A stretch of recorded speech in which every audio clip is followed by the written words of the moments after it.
which is a breakout session. The other one which is happening is on the vulnerabilities, and that is the accelerating transformation thing. This session is specifically on the safer digital spaces for children.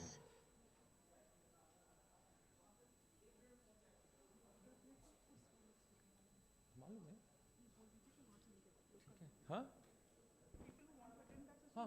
Right. So the other session which is there is acceleration towards social transformation, which is on the speaker hall, the next one in which we had the inauguration. This session is on framing safer digital spaces for children. And this is a very interesting session in which we have speakers from different parts of the country, as well as from the international speakers who will be joining us online. We have 7 speakers, and this session, sir, your pronunciation is Khaliyaraj, right? Is being chaired by Dr. E. Khaliyaraj, who is the Director General of National Cybersecurity Research Council. So I would like to welcome you on the stage, and would request Sampoorna ji to facilitate him with a bouquet.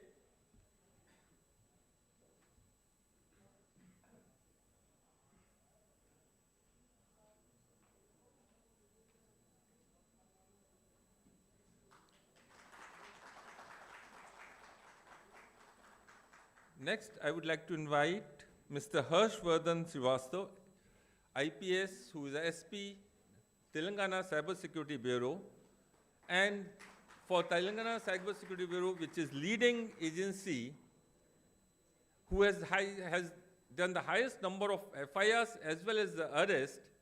And one good achievement was that 84 if I'm not wrong, were the repeat offenders who were arrested by the Telangana Cyber Security Bureau, which I presume in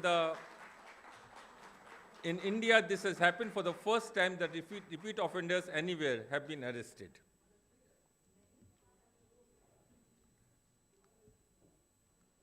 Next we have Mr. Atul Agarwal, CEO Esperifi Enterprises Private Limited. I welcome you, sir. Please.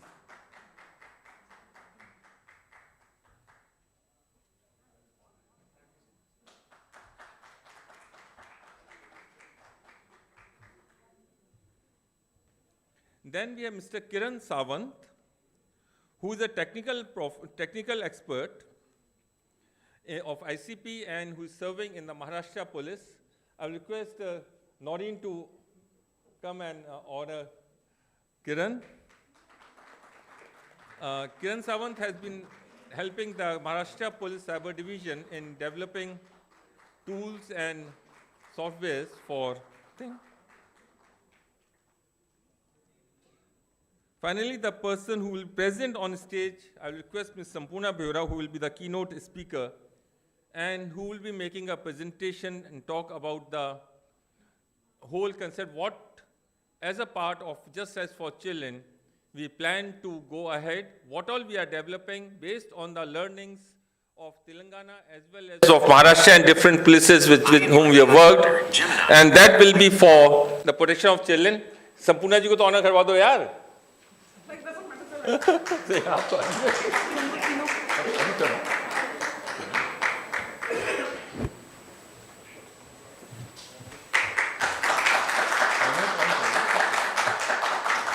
Online.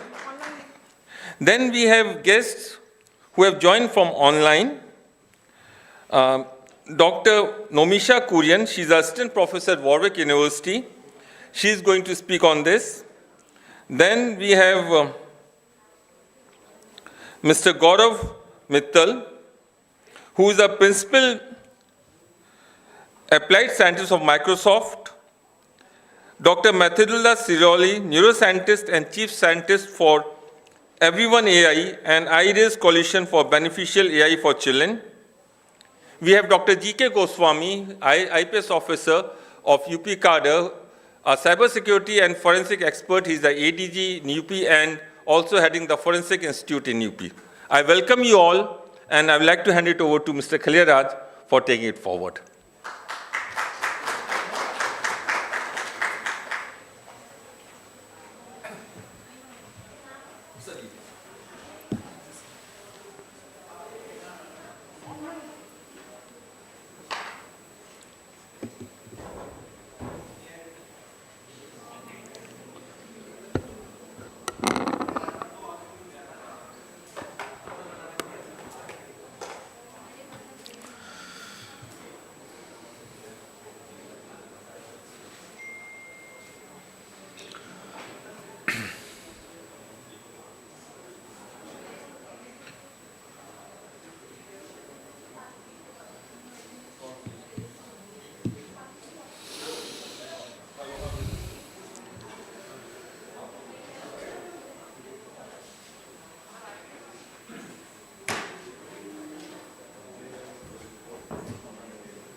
Yeah.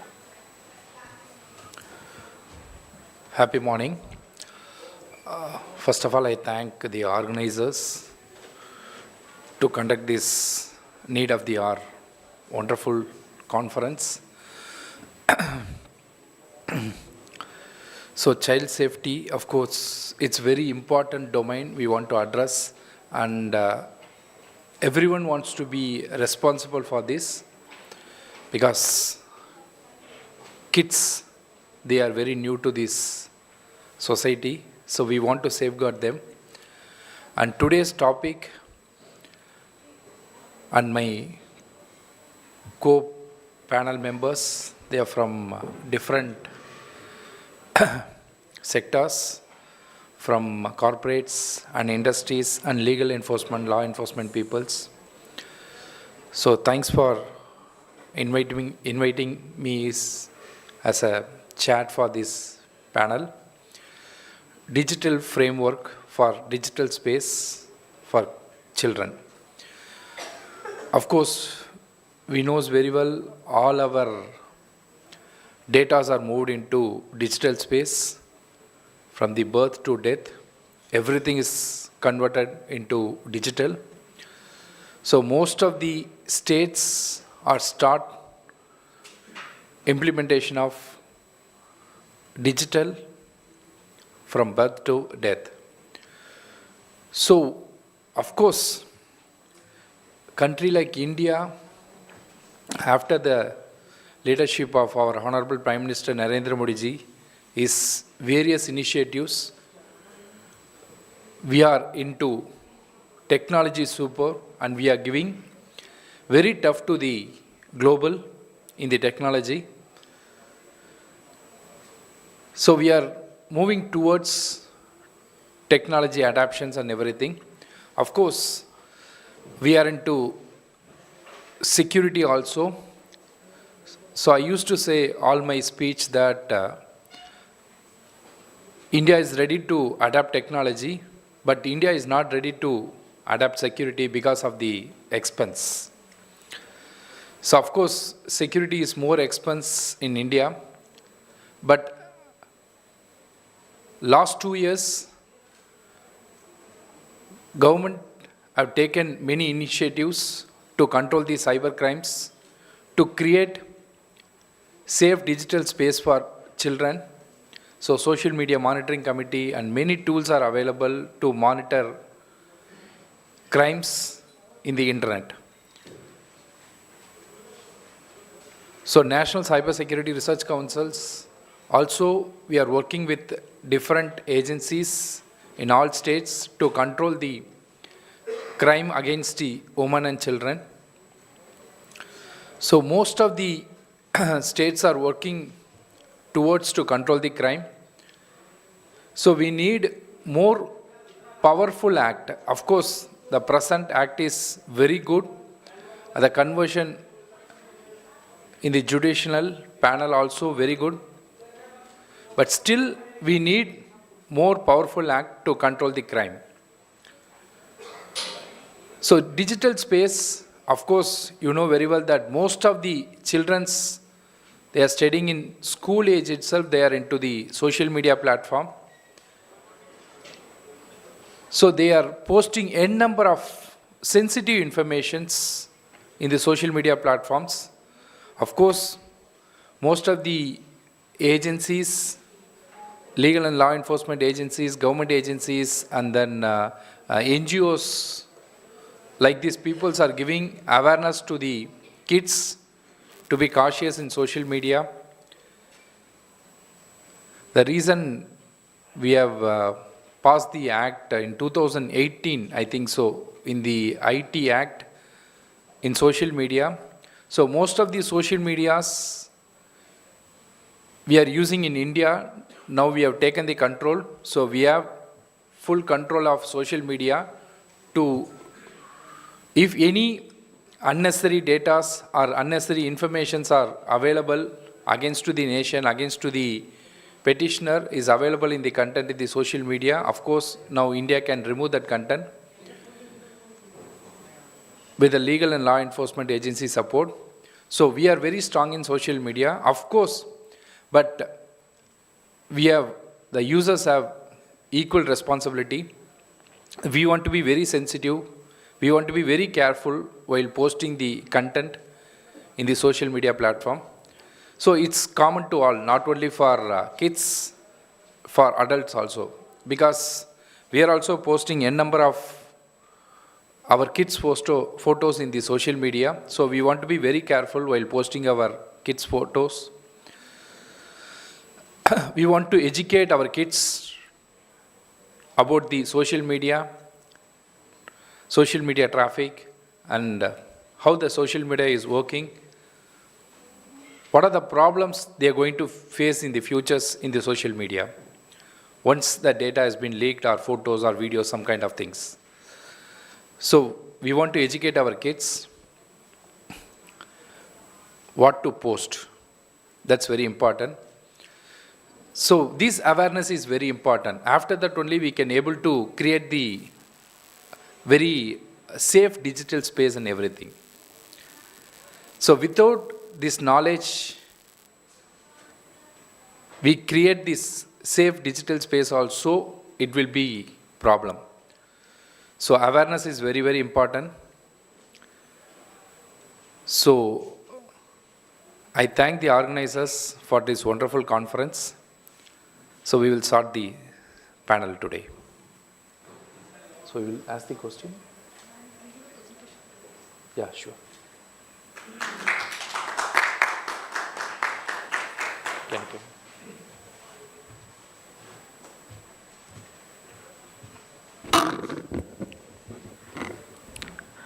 A very good morning to all. And on behalf of JRC and ICP, I welcome you all once again to the session. And I thank all the panelists to be here. It's my honor to welcome them. I welcome all the panelists who have joined offline and online from the behalf of Just Right for Children and India Child Protection. This is an MIT affiliated pre-summit towards AI acceleration for child protection. On the behalf of the organization, I would like to give you a picture about what is actually happening in digital space and what we have done as an organization, how we have come up with an AI automated tool to combat this online digital sexual abuse for children. ICP has been working in this field for now almost more than a decade now. We started with work with the Kerala when we had developed tools like Grapnel for identification of offenders on various social media platforms. It was an AI tool where we had done raids and we had arrested offenders with the help of law enforcement agencies, there were about 1,267 offenders who were arrested way back then. Then we went and we started with Maharashtra Cyber. There we have been working. In last 3 years, we have crossed more than 1,500 cases from there. We have assisted in processing tip line. Like tip line are cases which comes to our country. It has been collected globally, then it's sent to our country to I4C, which further states it to state for taking action. So our team in Maharashtra, Kerala, Telangana, Andhra Pradesh, we have been working on them with the law enforcement agency. We have created a child protection unit, and we help the agencies in filtration of those data and taking out actionable intelligence from those data by using automated filters or crawlers, and then taking action into it. Now, initially when we did, it was, though we had developed grapnel, that was to point out cases in the area of social media, but the data which was coming from us, from international agencies through Government of India, was a huge data. And to segregate it and filter it was a big challenge, and it's actually a big challenge thing. So we worked upon it with the help of law enforcement agency. Can somebody show my presentation, please? With the help of law enforcement agency, we have developed this tool. If somebody can present. Presentation, please. Somebody can the IT team can display. Yeah, the next slide. So looking at the problem, because we used to get like mega data from international agencies, which is actually being dumped to us, to Indian government, and Indian government sends us to different state police. So every either 5 million, 3 million, it goes on coming. And to human do it, it takes a lot of toll on human mind, and it creates a very bad psychological impact on the minds of the human being. So what we have developed, AI powered, go to the first slide, please. The first slide. We have developed an AI-powered digital intelligence platform for CSIM investigation. The aim of this thing is to help the law enforcement agency to nab the offender on time and to do a speed investigation, which in the morning, as our founder was saying, that the pedophilias and online perpetrators are increasing day by day. So this is a tool that we have developed. And who is managing the display? Next. This tool, what we have done, we have developed, it is for helping the law enforcement agency to reduce the time taken for developing the actionable intelligence from the data that is being dumped to us, to identify repeat offender, to map the behavioral pattern, like from where it is, where the perpetrator is consuming it, or the perpetrator is selling it, or where it is being generated, curated, which platforms they are selling. So that is what we have developed this tool to identify that. And when it goes on spike, like there are times when we see that the cases goes on the repeat of especially the repeat offenders, they at a time they go up like a multiple levels, multiple demands that come from. So this is a tool which is going to identify that. Can we go to the next slide? So this tool will help to reduce the backlog what we have by 70%, and it will reduce the speed or it will enhance this investigation process and reduce the investigation's timeline by 70%, which has been tested, and leads to the accuracy of perpetrator being identified up to 90%, and it's then it will lead to the data-driven intelligence, how to go about, that will help the police to file a case, and further investigation procedures what will work as. And as the major thing, that is the last one, it will act as a deterrent to organized CSIM network, because you are watching them, you are monitoring them, from where it is being generated, who are the repeat offenders, what are the network that they are in, like whether they're using Facebook or Telegram or whatever, different social media platform they're using. Basically the law enforcement agency will be able to disrupt this network, and once you disrupt this, once you identify on spot and you take action, it will create a deterrence in the society, or a deterrence among the people to go forward and stop from sexually exploiting any child on the digital platform. So this tool will not only help the law enforcement agency, but it will also help as working as a deterrent towards the community also. Second slide. This is how we have developed. First is the data ingestion. It's basically we're extracting data from the different tip line.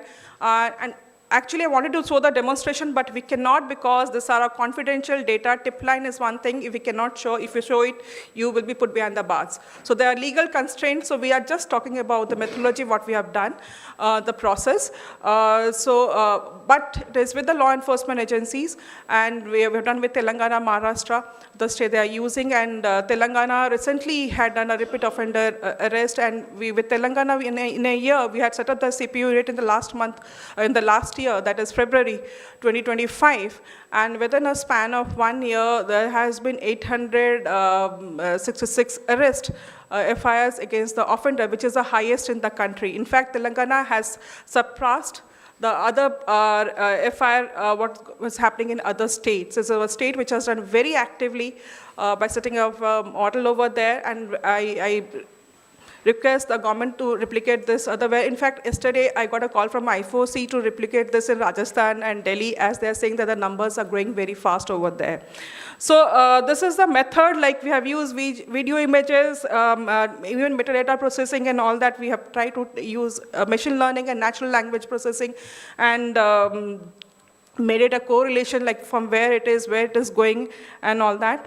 Who is uploading and where it is. So, and then the final outcome is an intelligent delivery, like what is, by using natural language and machine language, how machine learning, how it is deriving to the accurate picture. So this is the methodology what we have used. We have phase one, we have tried to collect all the data and then we have done a correlation, we have applied the AI over there, and then we have got the intelligence delivery. So this is the tool that we are talking about. Next slide. And this will actually, the capabilities of this tool, we have also used some of the ocean tools over here to get into the thing. And this creates a predictive analytic for emerging hotspot. It also makes an analysis which are the places in the country which has a higher demand for these child pornography, or other word, what I call, what Supreme Court has termed child sexual exploitative and abuse material. So they are the perpetrators we find, and they sell. So they go and have, because a lot of economics is added to it. It is not only for pleasure, but there's a lot of other thing which is added, that is financial. So this tool which will help to identify the emerging hotspots, emerging potential offenders, or the offenders who are there, and that will be used after identifying this, after having this analytics, the investigation agency will go and will do the raid and apprehend the offenders. So that is how this whole the process will be working and will be helping. So the impact of this is, like, as I've said, that we have been working different states and different and we have started this and we have used this. We have got quite a good result, and it's also predicting the hotspots for offenders, the hotspots of district-wise, state-wise data we have. We did a research on this, and the research was like we found out per month there is a demand for child pornography, about 5 million, from states like West Bengal, Haryana, Andhra, Maharashtra, Karnataka. So, and this shows that there are pockets where the demand is very huge, and tool like this will work as a deterrent thing. Because today, it's a borderless crime, and you need to, and in this you very rarely identify the victim, because somebody sitting over here is exploiting the child and taking the video and uploading it. And in India, watching child pornography is illegal. And there is a concept of mandatory reporting under POCSO, which under our judgment, that is Just Right versus S. Harish, which came in the last year, September, it made it mandatory for intermediaries to report to Indian government, because all the social media platform, as Dr. Khaliraj said, there are monitoring bodies. So they are supposed to monitor and report to Indian government. But unfortunately, that is not happening. But that is a Supreme Court direction which needs to be enforced, because you save a lot of time in that. If they report immediately to India government, they will, the Indian police, so the action of Indian police will be much faster, rather than you reporting to an international body, then the international body collecting the data and sending to India at MHA at the central, then the MHA sending down to state, then state going to district. It takes a lot of time. So the enforcement of Supreme Court judgment and accountability of intermediaries is a big thing that needs to be done, especially when we are talking about AI now. We have developed an AI tool to counter AI's online exploitation of children. Because earlier it was through Facebook digital. Now the avatars have come, people are using, by using AI, they're using voice modulation of a child fake. Like other day, one of my colleagues had dropped his son for exam, and he came home. Then somebody called and said that your child has been sexually abused. And he said, I just dropped my child to school, and the father got so panicked that whatever the amount that person asked to give the whereabouts of this child, the fathers immediately transferred that money. So by using AI voice modulation, one, they're not only creating a crime like CSIM, they're also doing a financial fraud over there. So to counter this AI crime, which is growing, because we are all living in digital world, and increasingly children are going to use digital space. Not only children, all of us are going to be using digital space. So it is important that there are enough safety mechanism in the place, and to counter AI crime and cyber crime, there is a need for an AI automated tools. This is a tool that we have developed, which will help law enforcement agency. It will also create a deterrence among the minds of the people. And also we request, as the policy level, we have requested Government of India to bring accountability among the technological companies. And it is the direction of the Honorable Supreme Court in Just Right versus State of Harish. And I believe the MHA has taken up a lot of stuff to enforce it. And with this tool coming with ground action, with tool, and with policy, we will be able to create a safe ecosystem for children, a safe digital space for children. People always said spreading awareness. Yes, awareness is important. To teach children how to navigate the safe space is important. But how much are we going to burden our children? There's also need to be how accountable we are, how accountable our tech industry is. That needs to be seen.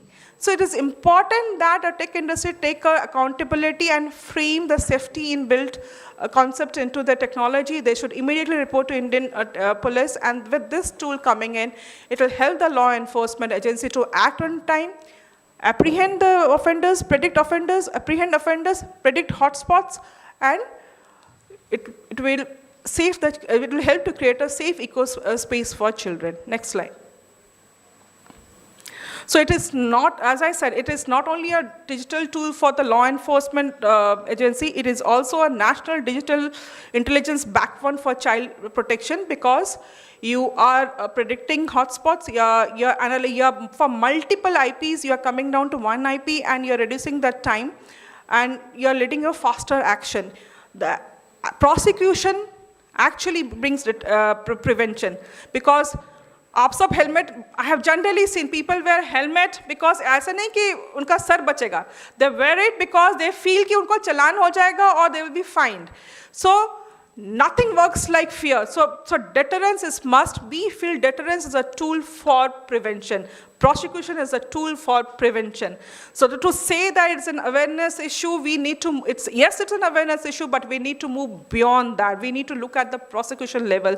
And prosecution, because it's a technological crime, it's a tech-driven crime, so you need to have AI component in it. You need to have tech tools to counter it. So this is a scalable. This model can be taken to all other parts of the state. We can coordinate with different platform, and it is from reactive to proactive. Earlier, the crime happens, then we go and we find out. Now, when we do the analysis of mapping, when we understand the behavioral pattern, we can take a preemptive action and save the child, further exploitation of a child. Because the moment anybody watches a child, that means that the multiple times the child is getting raped. So here, we have to take a preemptive action based on the pattern that we study from this and the result that this AI model that is giving us. And when you do a delayed action, you risk a child. So if you are not able to save a child, whatever we do tomorrow, it doesn't matter. So it is not only empowers the law enforcement with intelligence, speed, and visibility, it protects, dismantle networks, and deter offender at scale. When I talk about it dismantle networks, it also dismantles the economic activities which is going on, because CSIM is a huge industry for money making. So it also dismantled that. So this AI tool is going to be helpful in not only helping the law enforcement agency, disrupting the network, doing a predictive, preemptive action, and creating a safer zone for children, and also helping to dismantle the illegal economic activity that is going around. So thank you so much for giving me this time. Thank you.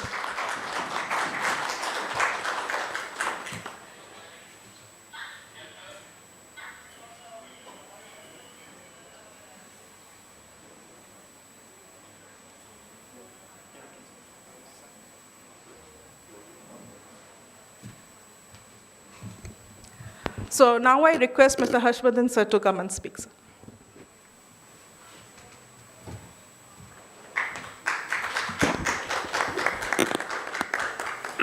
Thank you, Sampurna ji. Can you please put my presentation?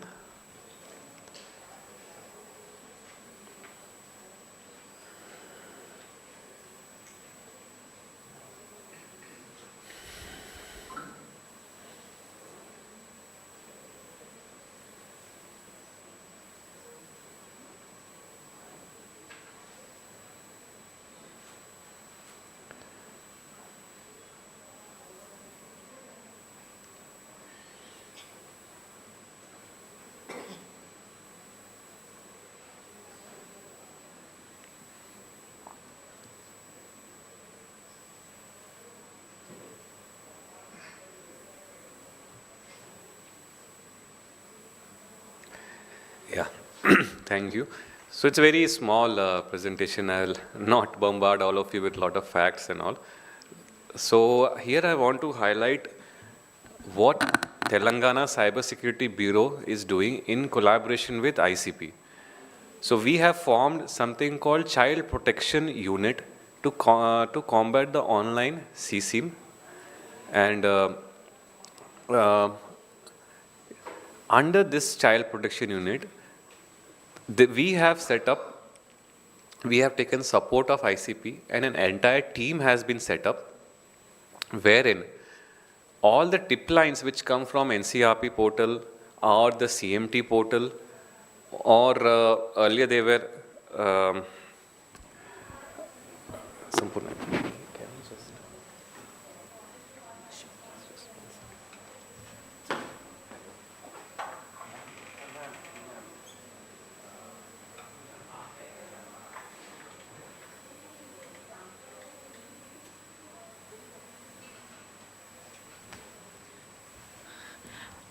Mr. Harshvardhan has gone to take a call. It's an important, as he's from a law enforcement agency, we can understand, and he's from a very senior position, so we can understand the responsibility he has. He'll come back. By the time he comes back, we have with us online Mr. Gaurav Mittal.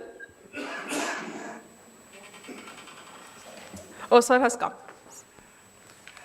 Yeah, so sorry for that. Sometimes some calls are unavoidable. So, yeah. So I was saying.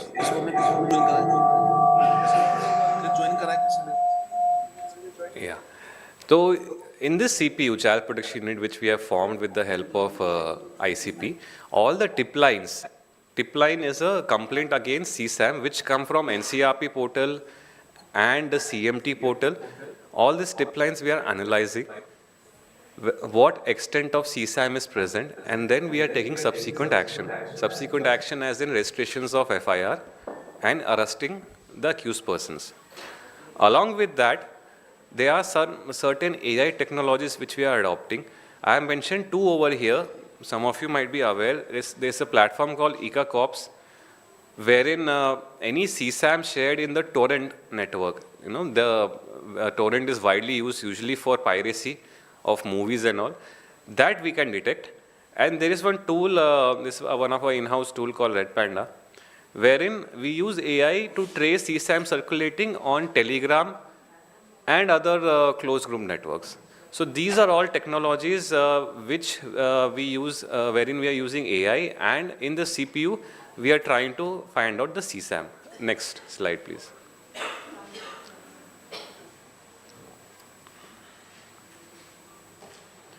Next slide. This is just this is how our the place looks like. So it's an isolated area. We don't allow even mobile phones inside, and all the staff is actually on the ICP roles only, and very sanitized area so that CSAM is not taken out from that place. Any one of you who is visiting Telangana Bureau will be happy to take you around to this place and show how it is actually working out. Next. This is just a comparison I wanted to show you, that before we formed the CPU and after we formed CPU. So in the green column, if you see, that's the statistics. So total received tip lines, processed tip lines. If you see the processed tip lines, before the formation of CPU, it was just 28,000, and after we have formed CPU with help of ICP and with help of a lot of coordination with Sampurna ji and the entire team, we have processed 1,20,000 tip lines, which is almost 5 times.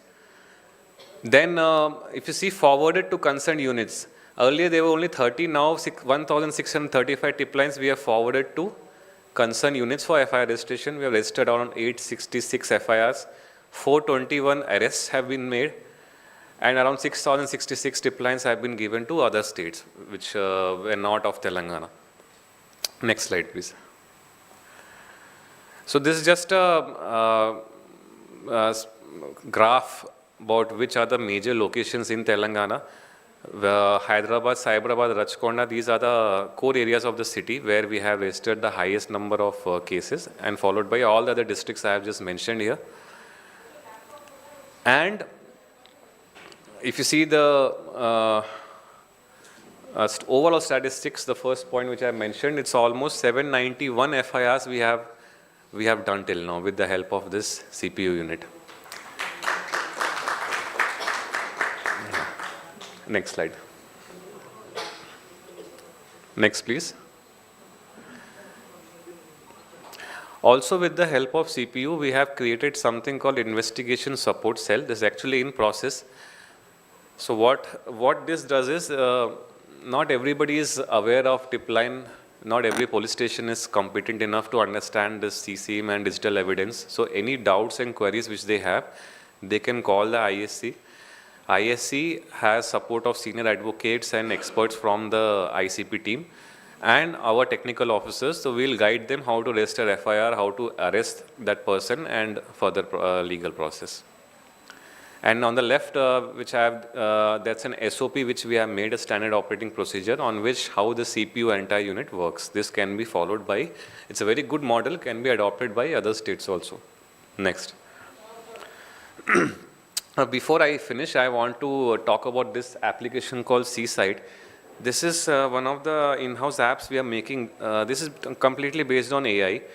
So this entire procedure of getting the tip lines, there are thousands of tip lines which keep coming. So opening every tip line manually, checking the CSAM content, and sending it to units, it's a very cumbersome process. So using AI, this application will process all these thousands of tip lines, even lakhs of tip lines, automatically check how much of CSAM is there in each tip line, whether it is repeated media, same media again and again it is coming, whether the same person is again and again, his name is coming in multiple tip lines.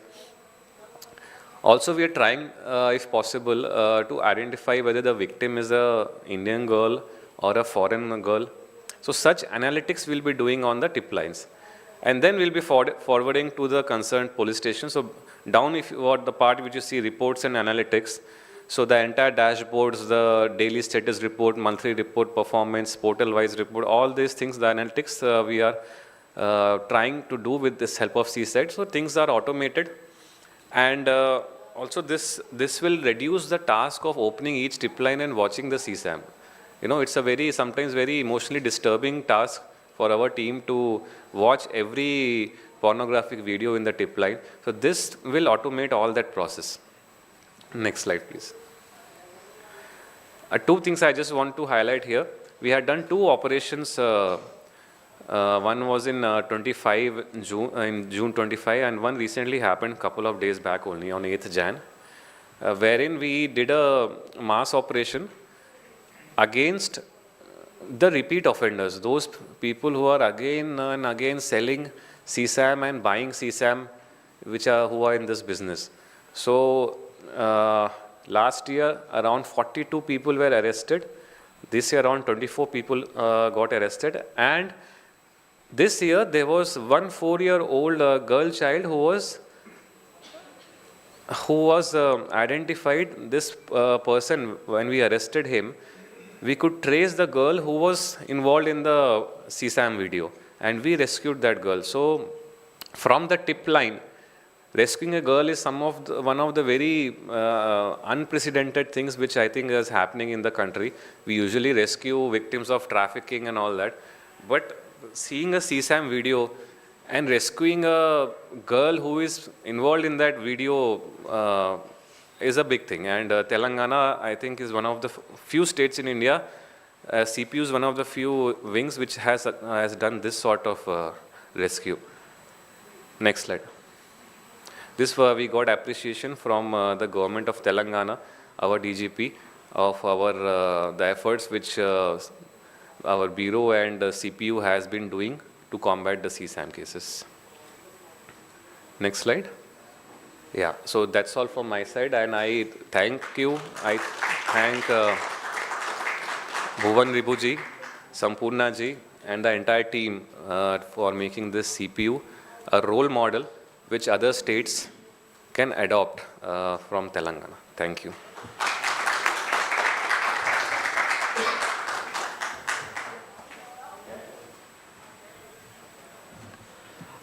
So now we go back to the online audience, because they have been joining from far off countries, and their time zones and our time zones are really, really far apart. So we will hear them first, then we'll come back to our audience, our panelists who are present physically. So now I ask Mr. Gaurav Mittal to join.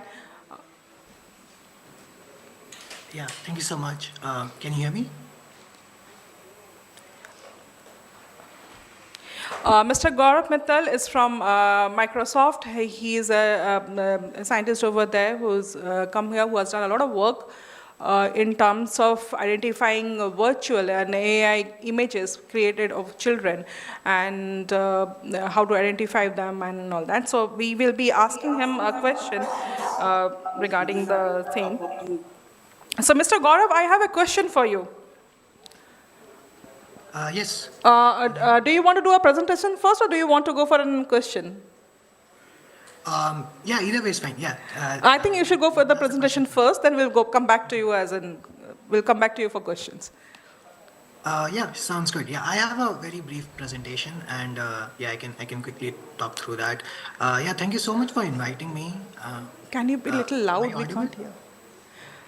Mr. Gaurav, can you be a little loud? Your voice is little. Oh, how about now? It's better. Okay. Second, let me see. Is it better now? Yeah, yes, much better. Okay. Yeah, first of all, thank you so much for inviting me to this platform to speak and share the work that Microsoft has been doing in this space. And really loved hearing from all the speakers before me, and like all the work that law enforcement has been doing in India to counter this big issue online. So a bit background about that what I'm going to present. So I have been part of the responsible AI effort at Microsoft for about over 3 years until recently. And we have been basically building a platform for detecting and mitigating content harms across various different modalities: text, images, video, audio, multimodal. And one of the ways that we see responsible AI is that it is a very interdisciplinary domain. There is it kind of intersects with requiring AI technology, having the domain knowledge about what is the nature of the data and the harmful data.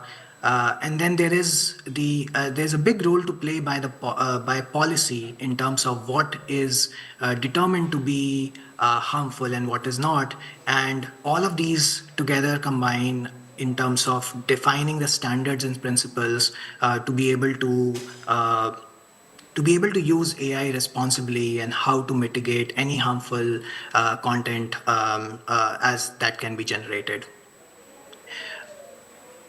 So, so Microsoft has this Azure Content Safety Service where it basically moderates data across different modalities: image, text, video, and even involving human review. The way we kind of look at it is in terms of various different layers. There is the application layer where it basically involves how the user interface in general can help to mitigate, can serve as the mitigation layer for harmful data.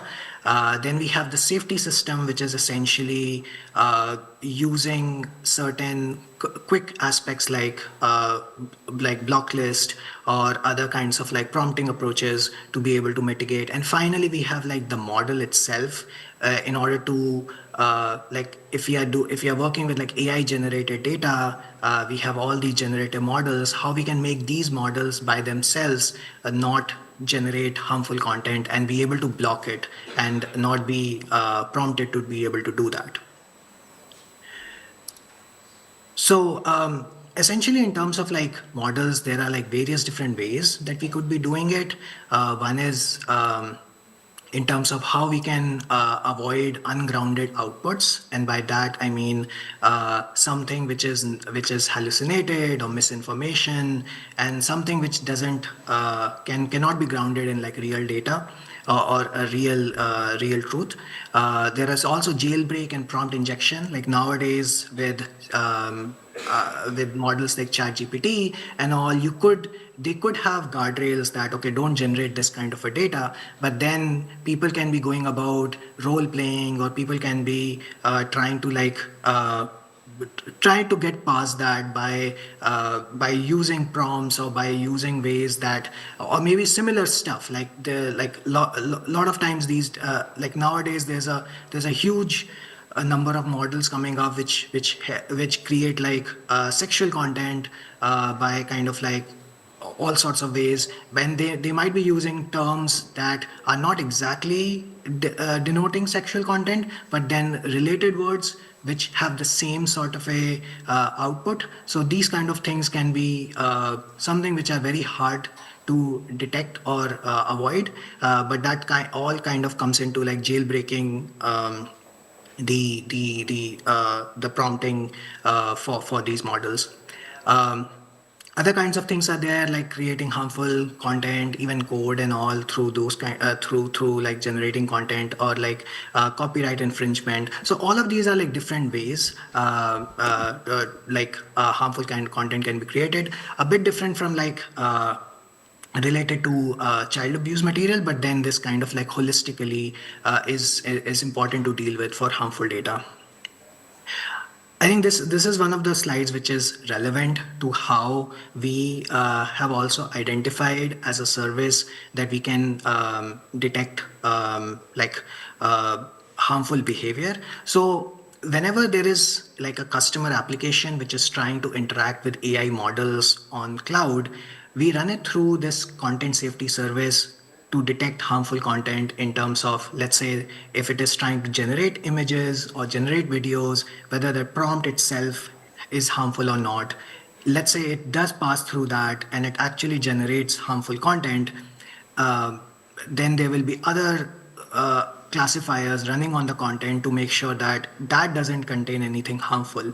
And then finally, there is the abuse detection, which is basically to identify like repeat offenders and all in terms of if somebody is trying to somebody is trying to intentionally generate harmful content, they will have a higher like flagging rate and detection rate, and that kind of a pattern is something that we can identify in the service, and we can try to block their accounts so that they are not encouraged to generate.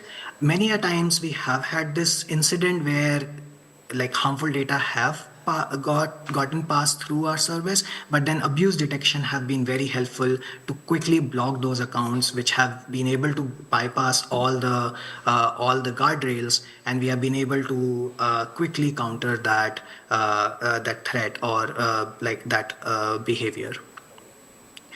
Just to quickly go past these, the one thing that the one thing that's very important as we are trying to build this is to have a definition of what is harmful. And for that, it's very important that we build a sophisticated taxonomy, which we can continue to iterate and improve as we identify more and more scenarios.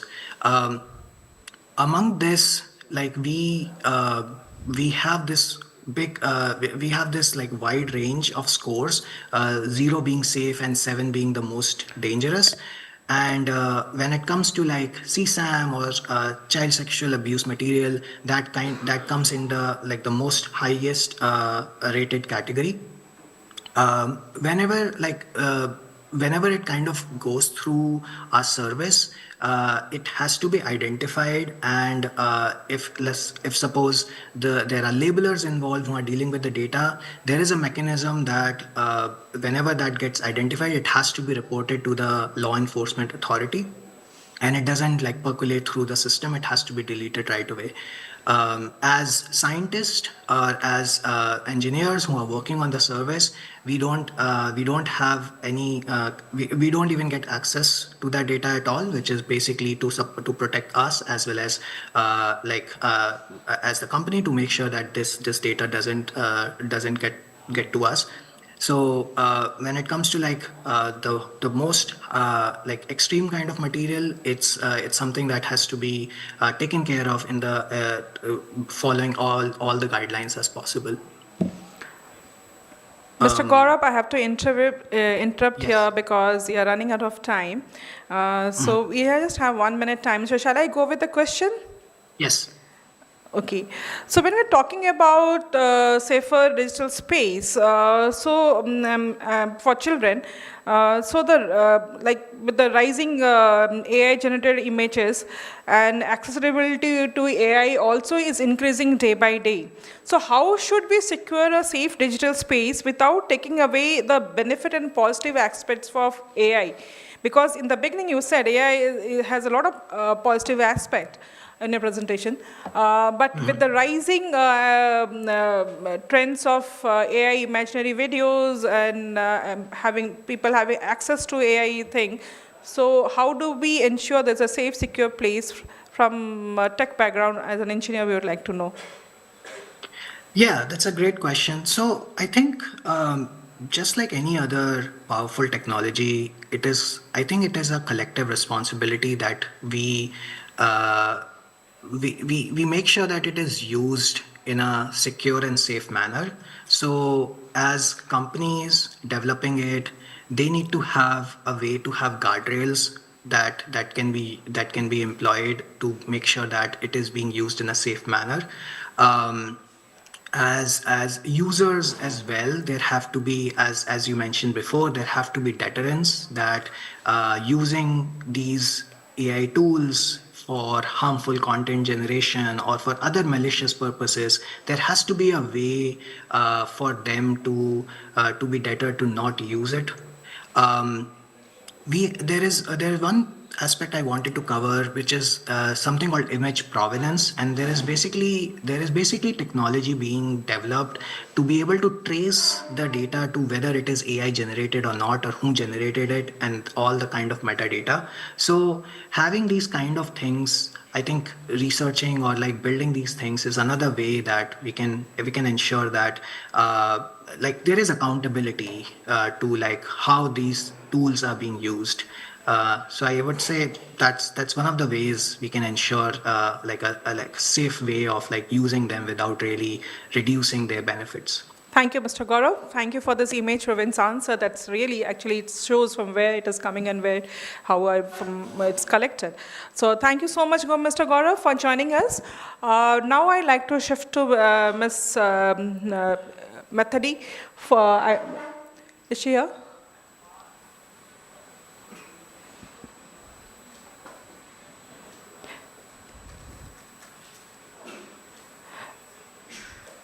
Ms. Matilde, are you there? Can you hear us? Yes, yeah, hi. Hi. So, Ms. Matilde, would you like to do a presentation, or you would like to go straight for a question? Yes, I have a short presentation. Let me just share my screen real quick.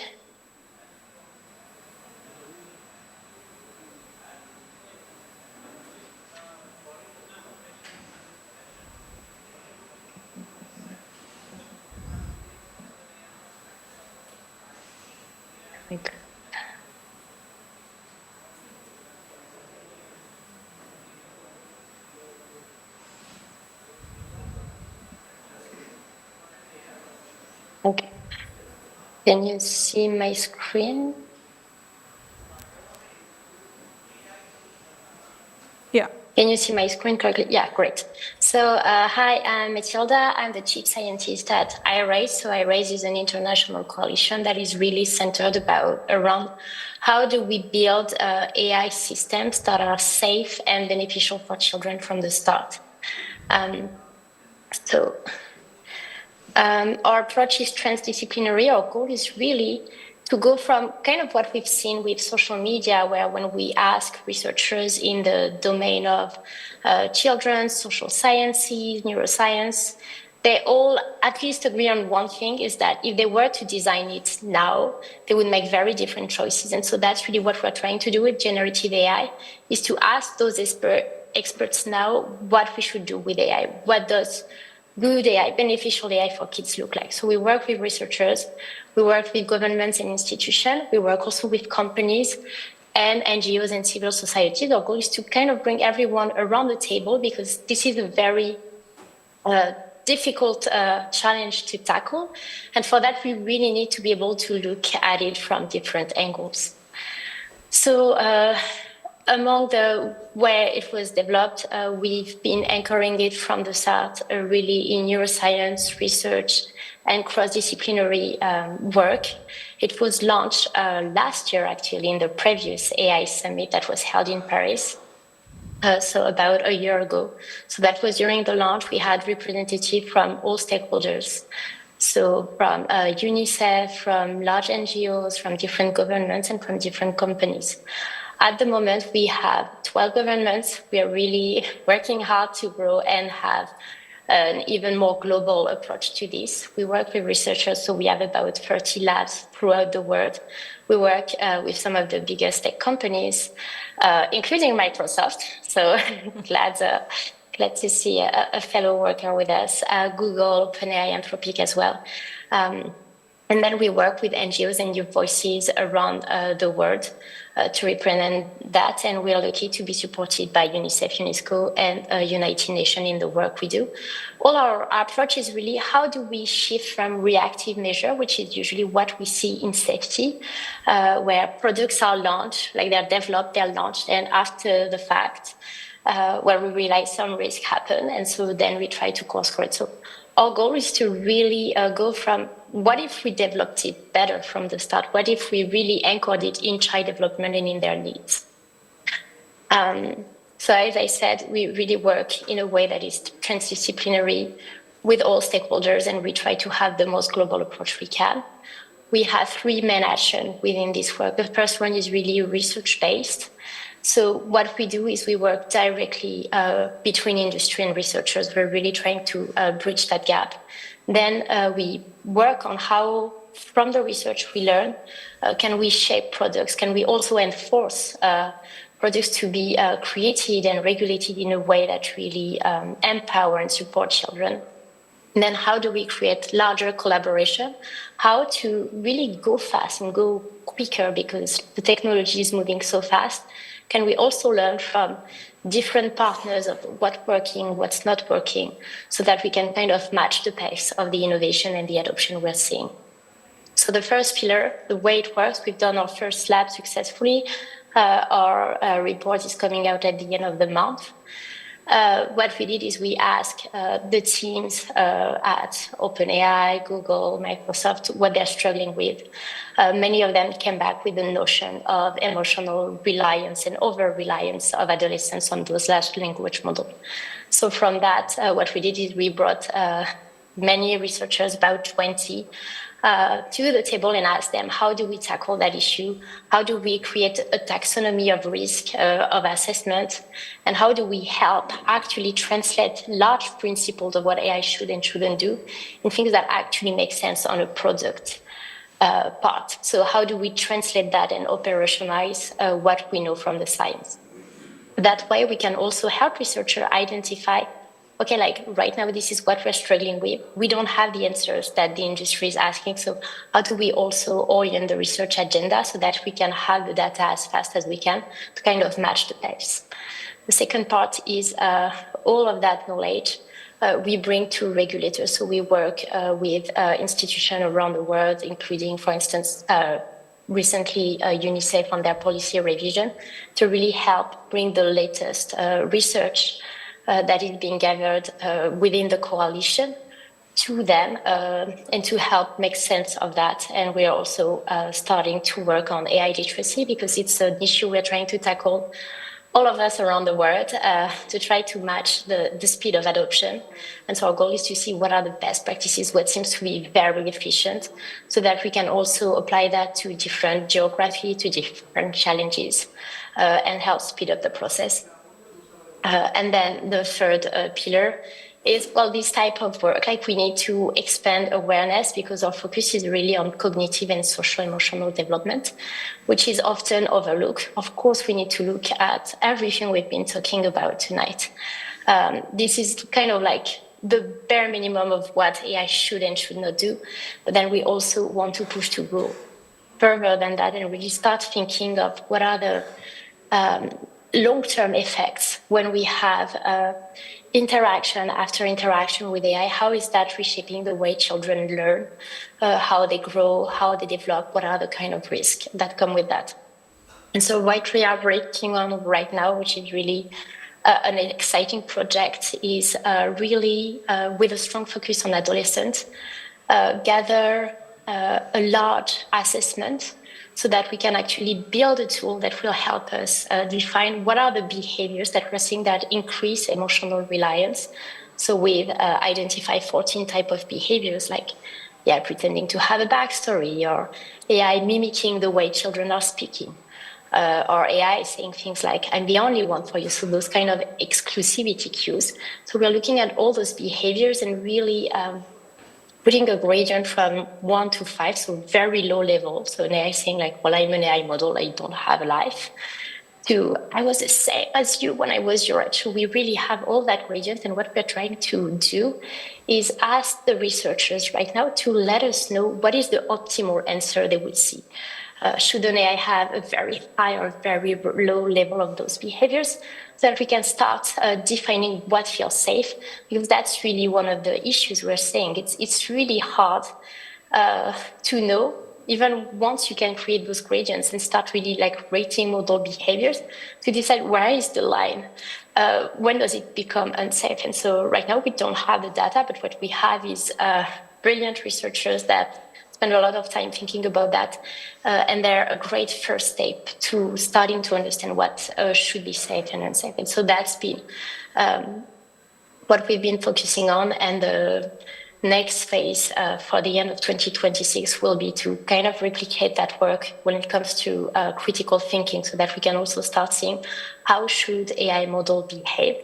Because sometimes you can have a content that is safe, but the way it is delivered really matters. So between an AI saying like, oh, if you're struggling, here are 2 options, and I was the same as you when I was your age, and that happened to me too, and I got you. Like all of those things bring different risk, especially for kids because they're still learning, they're developing their social skills, for instance, their critical thinking. And so we want to be sure that when AI intervenes with them, it's really like supporting them, helping them grow, and not kind of like hindering their capacity and their ability to relate to others or to relate to themselves. So that's, Dr. Matilde, I need to interrupt now because we just have Yeah. 30 seconds left. So what strategy can child protection and child safety professional employ to balance child protection with digital rights and autonomy? Because you have done a lot of research and you were giving that presentation. So based on that, I would like to ask you a question. What strategies can child protection and child safety professional employ to balance child protection with digital rights and autonomy? So when it comes to children's rights, and that's really actually what we're anchoring it, because what we're saying is when we talk about AI and what AI should and should not do, at some point we have to decide, okay, what are our guiding principles? What is the thing we are going after? How should AI actually align their behaviors on what we expect it to do? And so for that, the children's rights are actually the best we have, because that's one that is the most widely recognized when it comes to what we want as a, like as a word for children. So that's really for us the starting point, and that comes with things such as manipulation. Children should be free from growing in a world that leaves them free not to be manipulated. So when AI passes as human, pretends to be human, says it's a human, this is in and of itself a manipulative approach. Those things are elements that we should not see anymore when it comes to kids.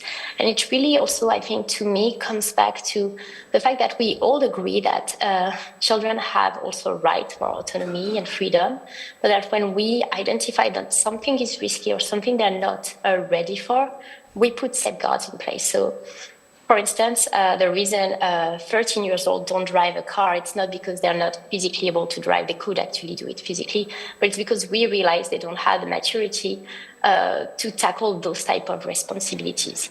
And even when they're of age to do that, then we still teach them how to drive.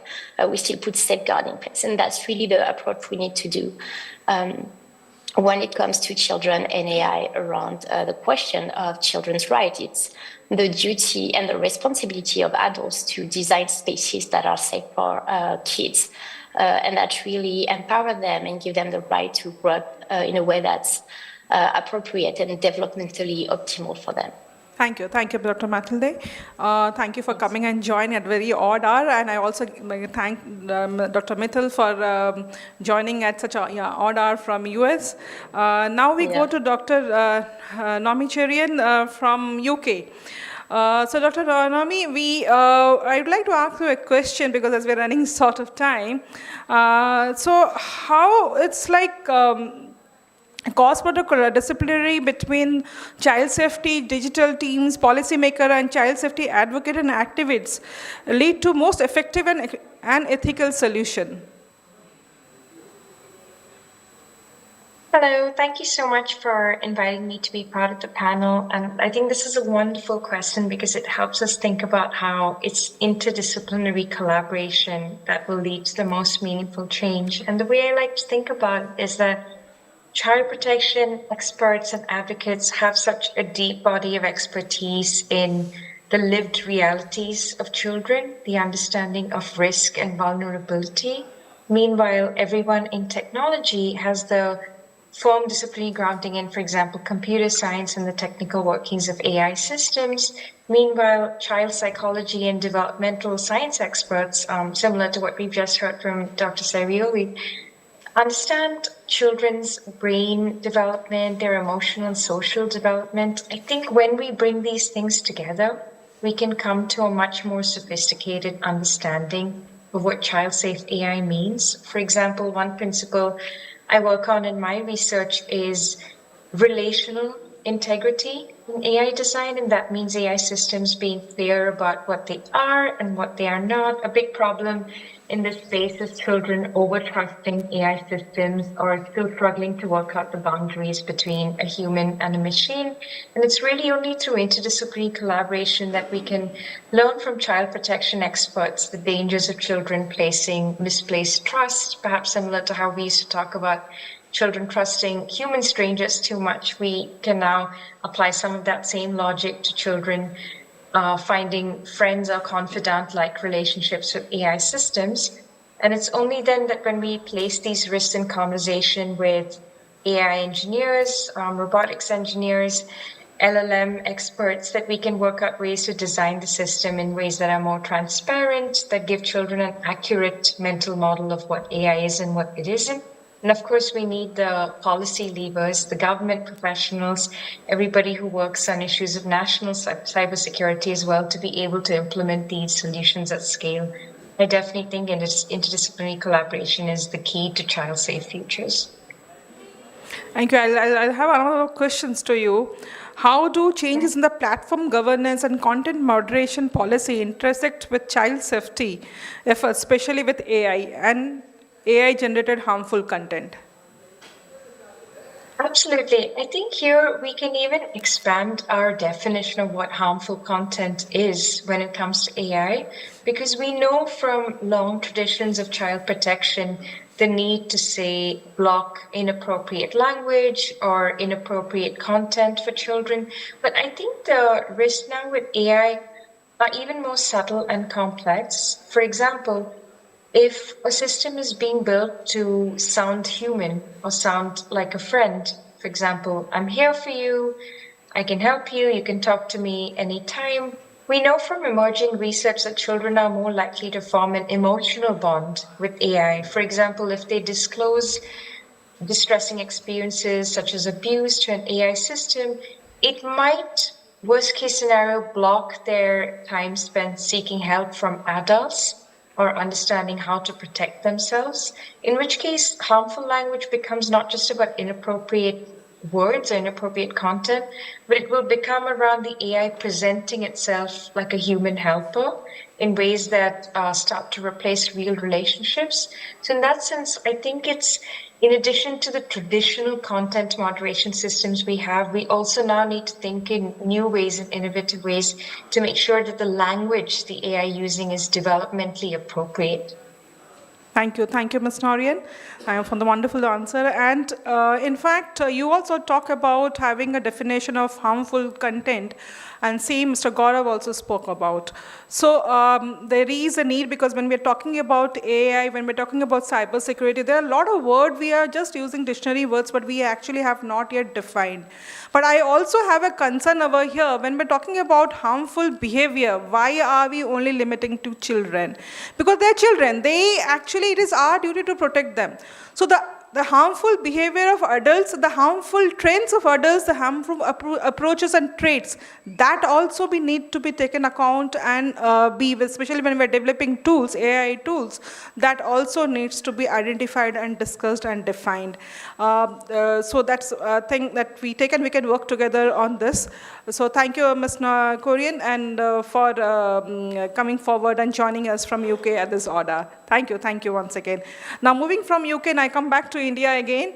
Now with us, Mr. Atul is here. Sir, now you have joined us, you have heard all the speakers talking about. I have a question, like lot of those things that goes on the dark web and others, they are most of them encrypted.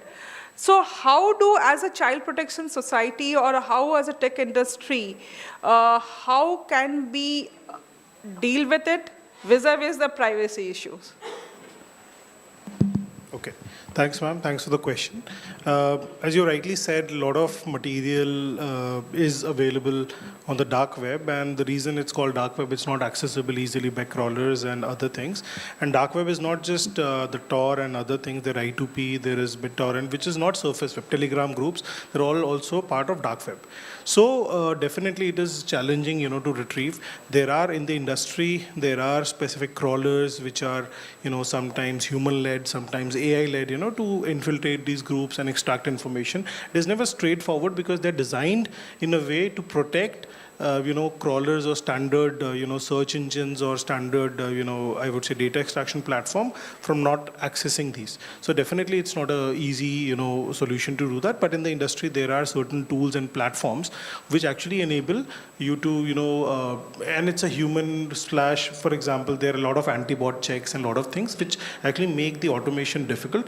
But then definitely there are ways to go past them and extract these, or attribute these harmful content. So when we talk about encryption, we talk about End-to-end. End-to-end and encryption, onion writers are on the dark web and all that.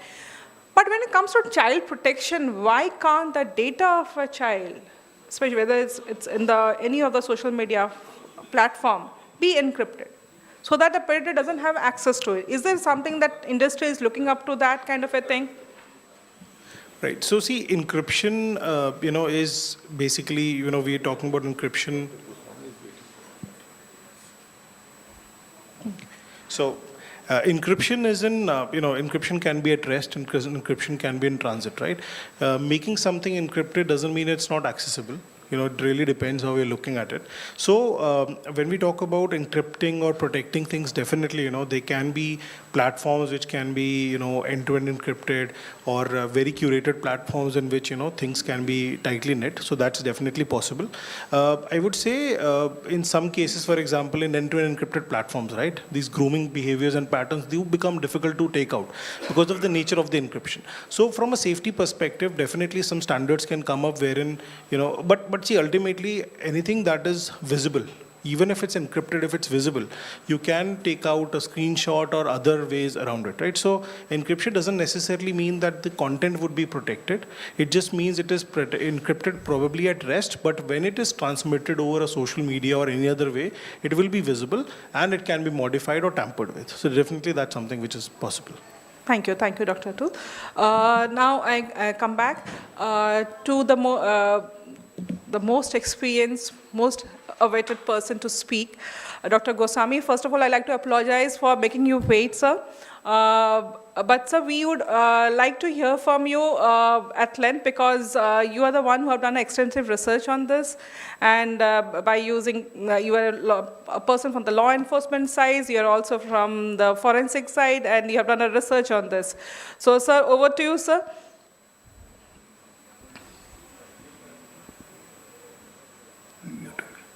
Yeah. So, good afternoon, one and all. And I must congratulate. I am listening it almost more than 1 hour or so. It's a very good deliberation as such.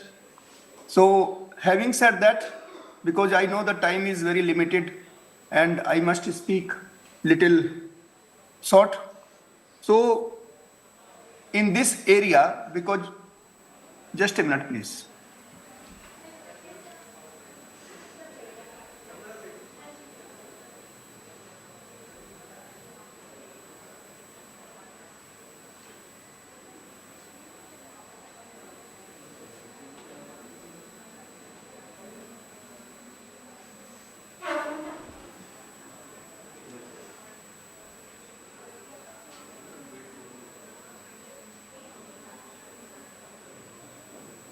So we can't hear you.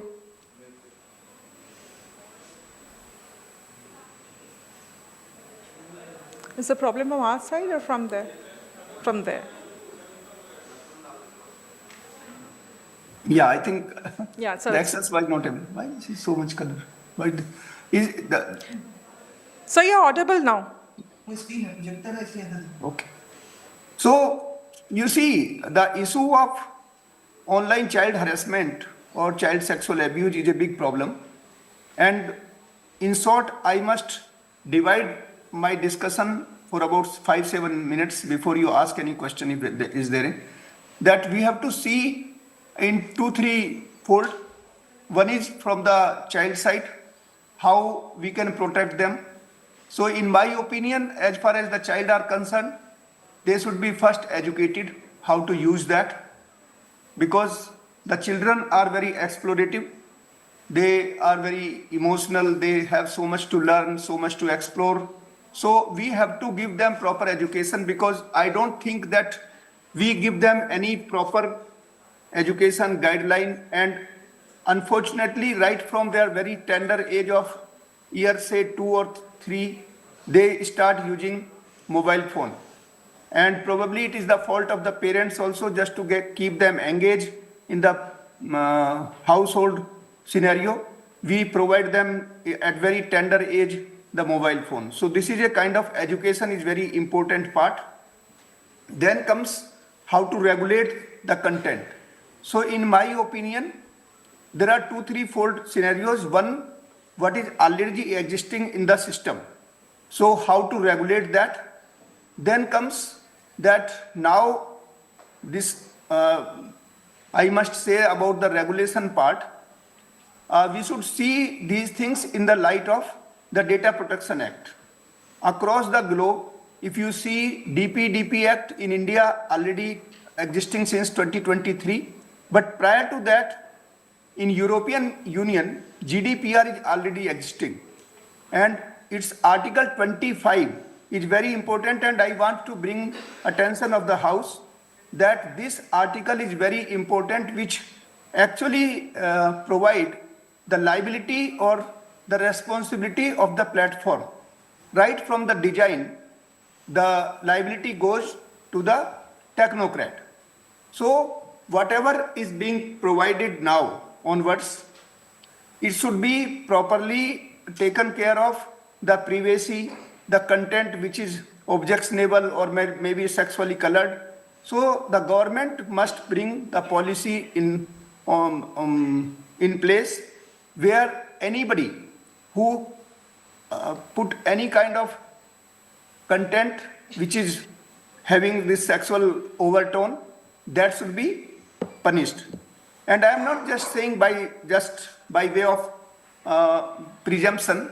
If you see very recently on 10th December 2025, Australia has brought a very important enactment, a very important piece of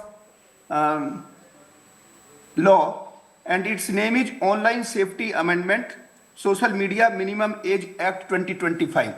If you see that in detail, it can give us lot of learning, lot of understanding, although we should customize our laws, not necessarily to copy anybody, but it gives lot of important regulations. I am not saying that the candidate very young age may be deprived from social media, although many countries like I say Australia, China, France, they have fixed an age that say in China it is I think 12 years to 15 years depending upon the content. The act I referred in Australia, it says that below 16 there will be lot of regulations to access the social media content.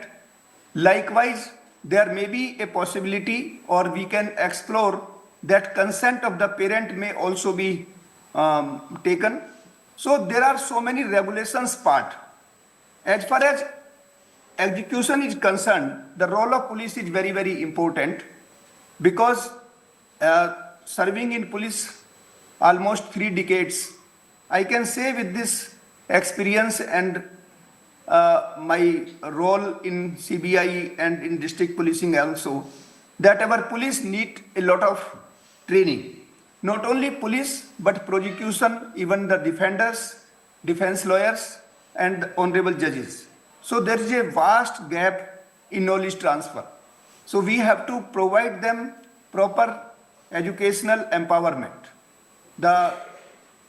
We do not know properly how to collect evidence. There are so many challenges, and not only in this field, but the digital era. People used to say that the crime has declined, but in my opinion, it is a transformation from blue collar to white collar, and now we are living in the age of cybercrime. And the next phase would be agentic criminals. So now we have to think how to deal with this agentic crime, and that is not a very far-fetched, because many technocrats, I could listen them, and that is going to be a big problem. And in the next phase, when the quantum computing will be rolled out, the problem will be even more acute. As far as our POXO Act is concerned, although so many explicit provisions may not be there, but we have section 55, we have section 19, 20, 21, section 30, so they can easily adopt. I am not having time, I know you are running short of time, but I must say that our laws are adequate at the moment, although there are so many requirements to modify them, but the major issue is how to implement the law. Making law is very easy, it's not a very difficult task, but the most important is whether law enforcement agency has the tools, has the knowledge. So police stations are already having police, cyber police thanas and all. We have a special unit for child protection. So I think the manpower should be properly trained and the tools must be given. And I must tell you here, you can think of that in the next budget, there is a probability that more than 15,000 crore rupees are to be allotted for forensic science development. And I must say here that we should handshake with the technocrat, with the legal expert, so that there should be proper, technology in place and technology with legal compliances, because integration of law and technology is very, very important. In the end, before I conclude, because this case was mentioned in your discussion about this Harish case, where this right of children versus Harish. This case is very important because it charters the duty of the technocrat or the platform, because now it is a statutory crime. Whether you have any intent or not, if you carry that, if your platform is having any content of this kind, so it is a statutory crime. It has nothing to prove that you have some intention or not. So this case, I think, is a watershed case in this area, and it provides so many issues and challenges, although for different stakeholders. So now I open this forum for question answer, if any, for me or anybody else. Thank you. Thank you, sir, for this wonderful overview about the various aspects of read. You spoke from the child's perspective, what is required from the law enforcement side, what is required from the judiciary side, and even from the financial side, and how joining of technology with the law enforcement. You also mentioned about the judgment which came last year, Just Right versus S. Harish. It's a nice 360-degree overview of the whole scenario. Sir, I have a question, sir. Like in the rising scenario, we were dealing with digital crime. Now it has gone beyond that. It has gone to AI now. So how equipped are our law enforcement agencies? Yeah, this is a very important question. As I mentioned, that government is very much committed to provide resources and all. But I always say that it is the duty of the technocrat, it is the duty of the law enforcement agencies, it is the duty of the legal expert to combine and to provide proper protocols, proper tools. Because police, see, there are two ways, prevention and cure. So prevention part also need technological intervention, because in the cyber space, without technology, you cannot prevent. So that is one point. And if you need to have a curative measures, then the role of cyber forensics is very, very important. And every day, the new technologies are entering into the field. The unfortunate part of policing or law enforcement agency is especially in the ground level. Police has so much work and we lack professionalism. Our sub-inspector, constable, inspector, they are fit for all kind of job. We consider that. But in my opinion, we should consider, and I always give this advice, or this my recommendation, you can say not advice, that we should introduce or we should recruit the technocrat in our policing for this purpose. Because regular constabulary, regular policemen cannot be trained to that extent, because it is a highly specialized, highly technical job. And it is ever growing. Today you may be doing something, tomorrow there may be different aspects. So this is very important. There should be integration of technocrat, not necessarily they should be part of our government setup, but we should shake hand with the specialized agencies, academicians also, or you can say the academia should also come forward to shake hands. So it is a joint responsibility. Police all alone, prosecution all alone may not do the justice. That's a social responsibility for all. Thank you, sir. Thank you. And we do realize that there's a need for it. And we as a civil society organization, academician research, we are willing to work for this because children are everybody's issues. They're the issue that we cannot ignore. And they are the future of tomorrow. Thank you, sir, for your wonderful input.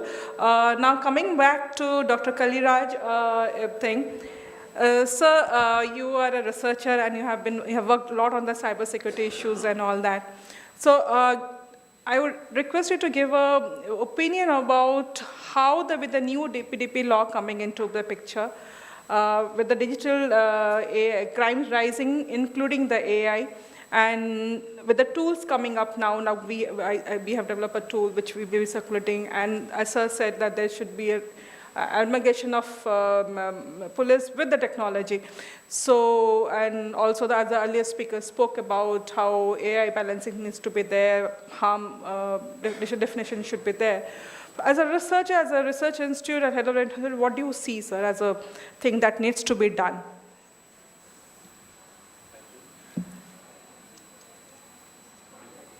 No, sir.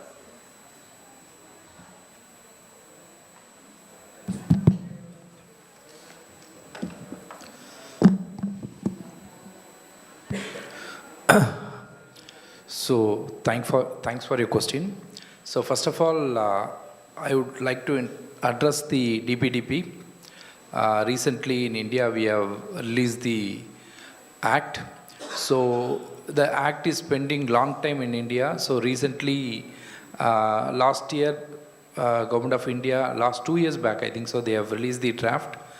After that, now it's going to be implemented in India. So Government of India wants to focus more awareness on DPDP policies. So public, most of the public not aware of what is DPDP. In global, most of the developed countries, they have already implemented DPDP policies. It's already there. But in India, it's too late, but we have finally implemented. Both state government and central government wants to take responsible to create more awareness on DPDP because it's two kind of awareness. Public wants to know what is DPDP, and most of the industries, corporates, they're not aware of DPDP policies and penalties, fine, etc. So before strong implementations, government wants to give more awareness on DPDP. So I think most of the people here are aware of DPDP. So Data Protection Act, the citizens in India, everyone wants to know about DPDP, that it's our rights actually. If your data has been theft or misused by any agencies, by any industries, you have rights to ask questions against the industries, and you can report the things to the government. So government in these DPDP policies, they have very huge amount they are planning to fine the companies and industries. So both people's public and industries, corporates, you please see the DPDP Act very carefully. So this DPDP Act is going to secure our data, so our government has implemented. Through this DPDP Act, most of the companies wants to be careful. The collecting information from the public, he wants to be secured in the safe domain database. So previously you know that in India most of the companies, they are not focusing on our data storage. So data is very sensitive. So after implementation of this DPDP, the companies banking and finance sectors, healthcare industries who's collecting lot of huge sensitive information from the public, he wants to be very careful while storing public sensitive data. And the crime after the AI, so already cyber criminals are focusing India's, about the attack. Most of the cyber criminals targeting our database, and they are stealing our data and misusing our photos in the social media, and then they used to call and threat that I can use your photos and I can use the AI tools and I can morph your photos and I can leak in your social media page to your family members groups. So like that, n number of threatening calls we are getting daily. So we want to be very careful. So the cyber criminals are using AI tools to morph the pictures and everything. So first one thing I want to say to the community, society, if you are getting n number of any anonymous calls like this, please don't respond for that. And second thing, so cybercrime SP sir knows about this. Most of the loan apps last 5 years, they used to target the peoples from the below average group. So they used to give 5,000 rupees, 10,000 rupees or 2,000 rupees as an immediate loan, and they used to threaten, you want to pay this much as an interest and you want to give back this amount immediately. They used to get a number of threaten calls like this. If you are not unable to pay this, so I can share your nude images and everything to their contact list and everything. So public, please don't respond that kind of calls or that kind of images once you receive. So if public are aware, so public is not responding for these activities, so cyber criminals cannot able to threat the innocent peoples. So we want to be very careful while we receive this kind of images or any content kind of things about your known persons. Please don't respond for that. That's very important. So after AI in India, so we used to get a number of morphing pictures, a number of fake calls, a number of fake contents are available in the internet. It will happen. So from our research background, National Cyber Security Research Councils, we have a cyber resource centers in academic institutions. Throughout India, we have around more than 200 plus resource centers are available. So in these resource centers, we are giving real-time case studies to the students to come out with the solutions for the problem. So of course, we have a tools and we have a solutions to identify the cyber criminals problems. So we can able to prove in front of judicial this thing is not true. So we have that kind of tools and solutions are available in India. So NCSRC is working on that. But it will take some time after the prosecutions and everything. The first steps, public wants to be very careful. Don't respond this kind of activities. That's it. Thank you, Jayant. Thank you, sir. From the concluding thing, I would like to say that though the AI is emerging thing, the emerging threat, digital space, the threats are increasing, but the way India is positioning itself, the way India is using AI to combat AI crimes, it's commendable. The tools have come up. The work done shown by Telangana Law Enforcement Agency, Telangana Cyber Bureau, the way Harshvardhan sir was explaining in his presentation, it's commendable. Because I tell you, the whole world is talking about spreading awareness, grooming children how to, telling children how to be safe online, but nobody is talking about prosecution. And also internationally, the prosecution rate of prosecution is very, very low. I want all of you to applaud for the state of Telangana for the kind of effort that they have put in. They have registered 866 cases in the span of 8 months. It's not even a year. They started in February, and we are still, and the February was the initial phase. So they have not even completed a year, and that is the highest. Total NCRB reported cases are 100,002, and of last, if I see 2023 NCRB data, the total cases of digital offenses recorded is 1,002. And if I see the record of investment what Telangana has done, it is 866 itself in 8 months' time.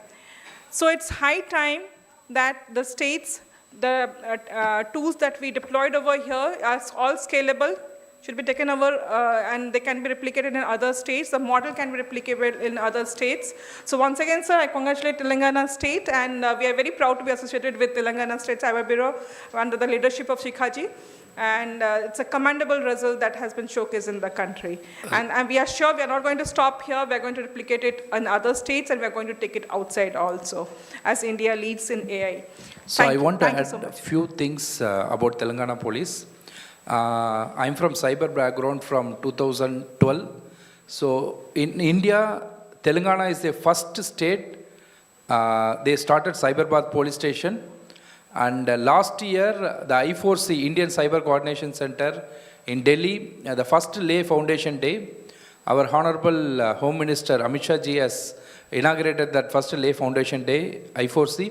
So Telangana is awarded the best cyber in the country. So they they deserve a have- huge round of applause. Reporting cybercrime is very high in Telangana, and they are reporting cybercrime is very, very important actually. And they have given solution for almost 80% of cybercrimes are reported in Telangana. So of course, Telangana is powerful in cyber also. Thank you. Thank you so much, sir. Now we need to close the session because people are online. For them, it is too late in the night. So we need to close the session. We have also overstood by 28 minutes. So thank you all once again, and thank all the panelists from the core of my heart and on the behalf of the organization for coming and joining this session and making part of this AI summit. Thank you. Thank you all. Now I request everyone to join for lunch.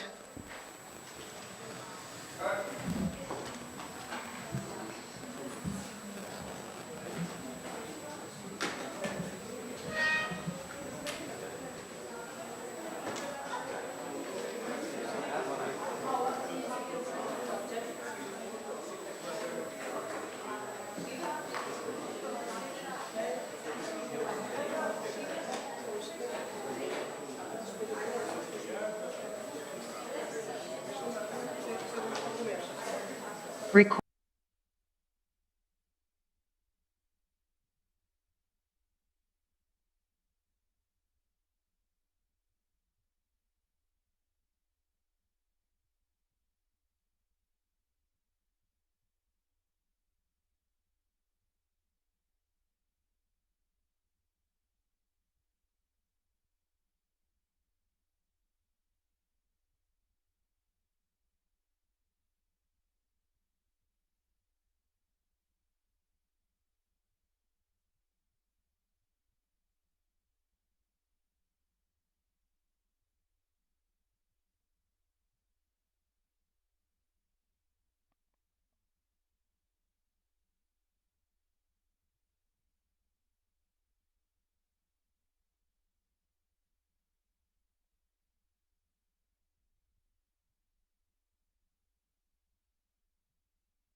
We welcome you all to this breakout session.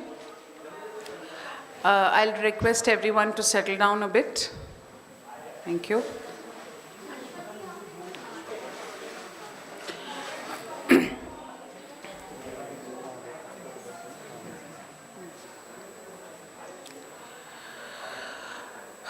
So now we come to one of the last sessions of today's summit. We had a very interesting presentation on the Raksha tool in the last session, a tool which will help combating the crimes against children. And this session is completely dedicated on the awareness and action. It is also said, the session is also named as AI Awareness and Action, Communication and Narrative of the Future. So whatever we do, whatever we are intent to do in terms of the technical work related to child protection and artificial intelligence, we are going to talk about the awareness and the action that is going to be surrounded on this. So this session will explore how media narratives and AI-driven communication shape behavior and how they change the policy. So to start with, we are delighted to have Mr. Umang Poddar, who is a bilingual correspondent from the Collective Newsroom, the sole publisher of BBC of Indian languages. We have him as a chair. Sir, please do come and honor. Thank you. I'll request a small plant to be given to him.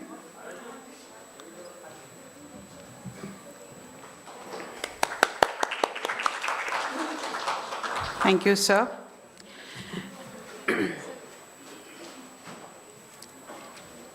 We have with us Mr. Anil Raghuvanshi, who is the founder and president of Child Safe Net. We welcome you, sir, to this panel discussion. I'll request the team to greet him with a plant.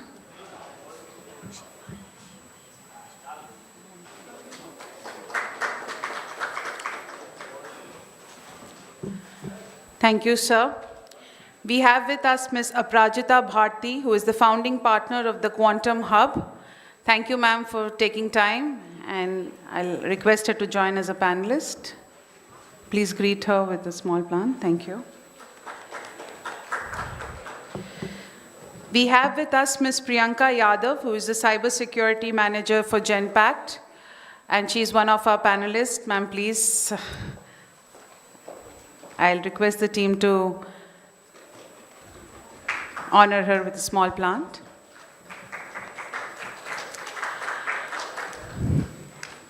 We have with us Mr. Bidhan Chandra Singh, who is the National Coordinator, Campaigns for Just Rights for Children. Thank you, sir, for joining us as a panelist.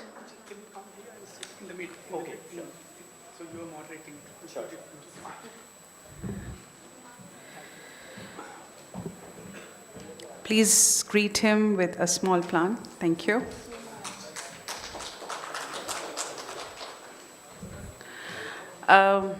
We unfortunately will not have Shefali from Tech Didi. She has unable to make it.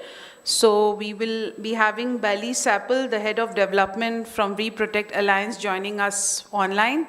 So with this, I would request Umang to take over and we can start the discussion. Thank you.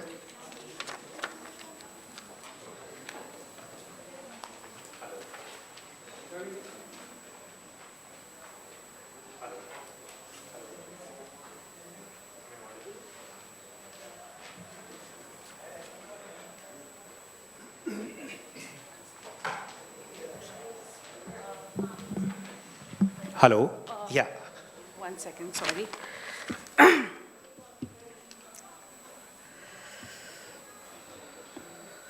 I'm sorry to have missed Mr. Siddhant Goswami, who is the CTO for 100X Engineer. I'll request him to join, and apologies for the same. Thank you.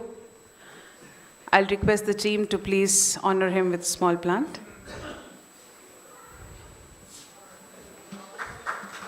Thank you so much. Over to you, Umang. Sorry for that.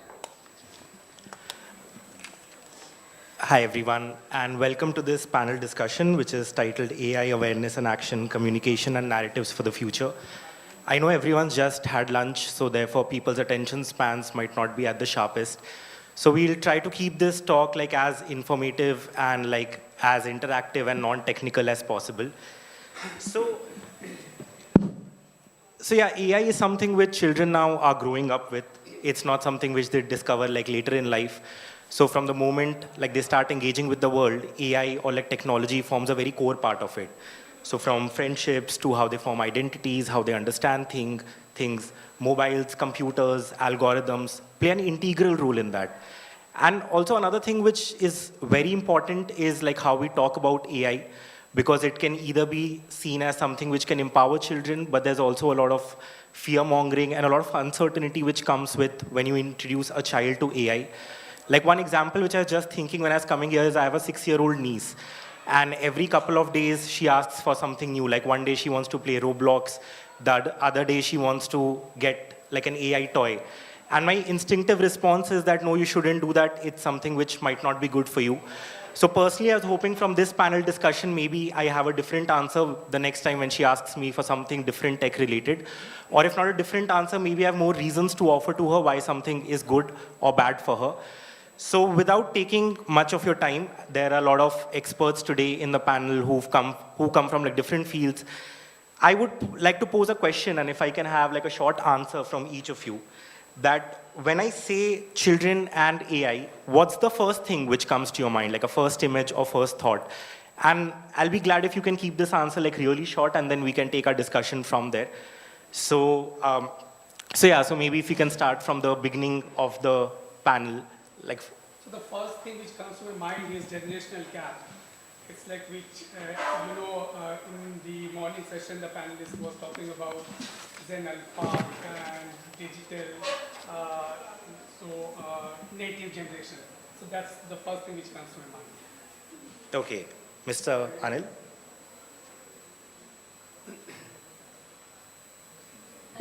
Or maybe you can use this. Thank you. When we talk about AI and children, I see we are entering a new age with a lot of possibilities, lot of opportunities. But if it is not used safely, it will also pose a lot of challenges and risks. I just want to say friends. They are friends. But I think adults don't understand, probably. And that's both good and bad.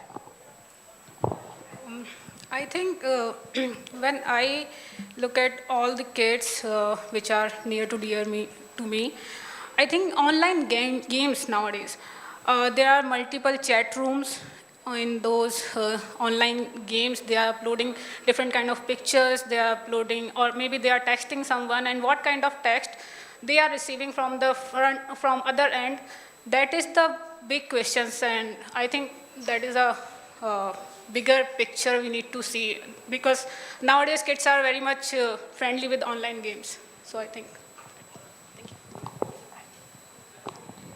I think one word comes to my head is safety, because this is a very important part, and I've been like working in this space, like I think it's been now 9 to 10 years. So yeah, I think that's like one thing I can just give you, like we can start. Right, so we've had a range of answers. Like it seems like there's a big realm of possibility also when you talk about AI, but there are certain like pitfalls which people should be mindful of. Certain like uncertainties also, like when somebody says generational gap or like the safety in online chat rooms. So today let's try and exploring all of this, like what are the benefits also which AI could be used for, but what are some pitfalls or what are some, what are some risks and responsibilities which we should be mindful of. So first, I'd like to start the discussion by inviting some comments from Mr. Anil Raghuvanshi. So when you talk about AI, what to your mind is the risk and the responsibilities that come with the usage of AI, especially like for children?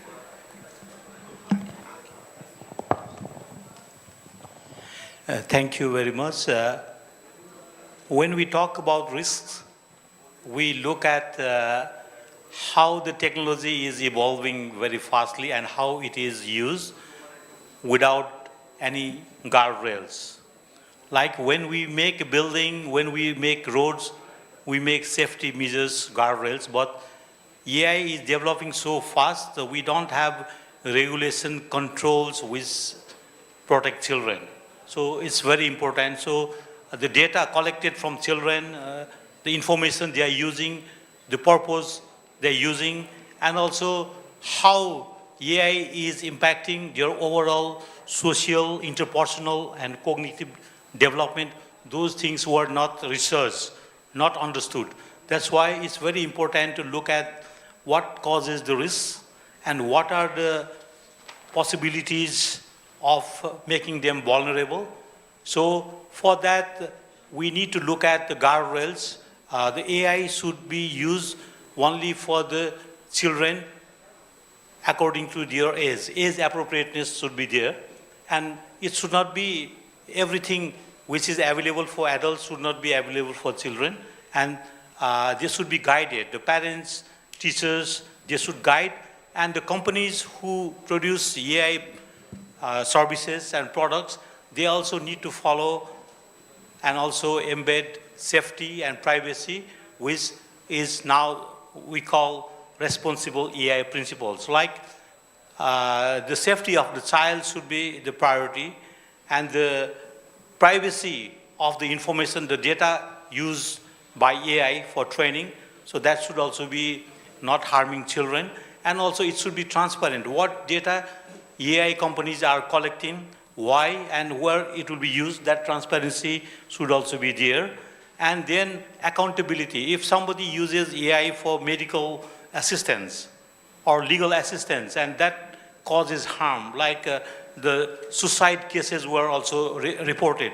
So in those cases, AI should be accountable. And also it should be inclusive, like children's views, as well as the people from different diversities. The AI data is collected only from 10 different languages or countries. So other countries, they are just using the data from others, so it's not inclusive.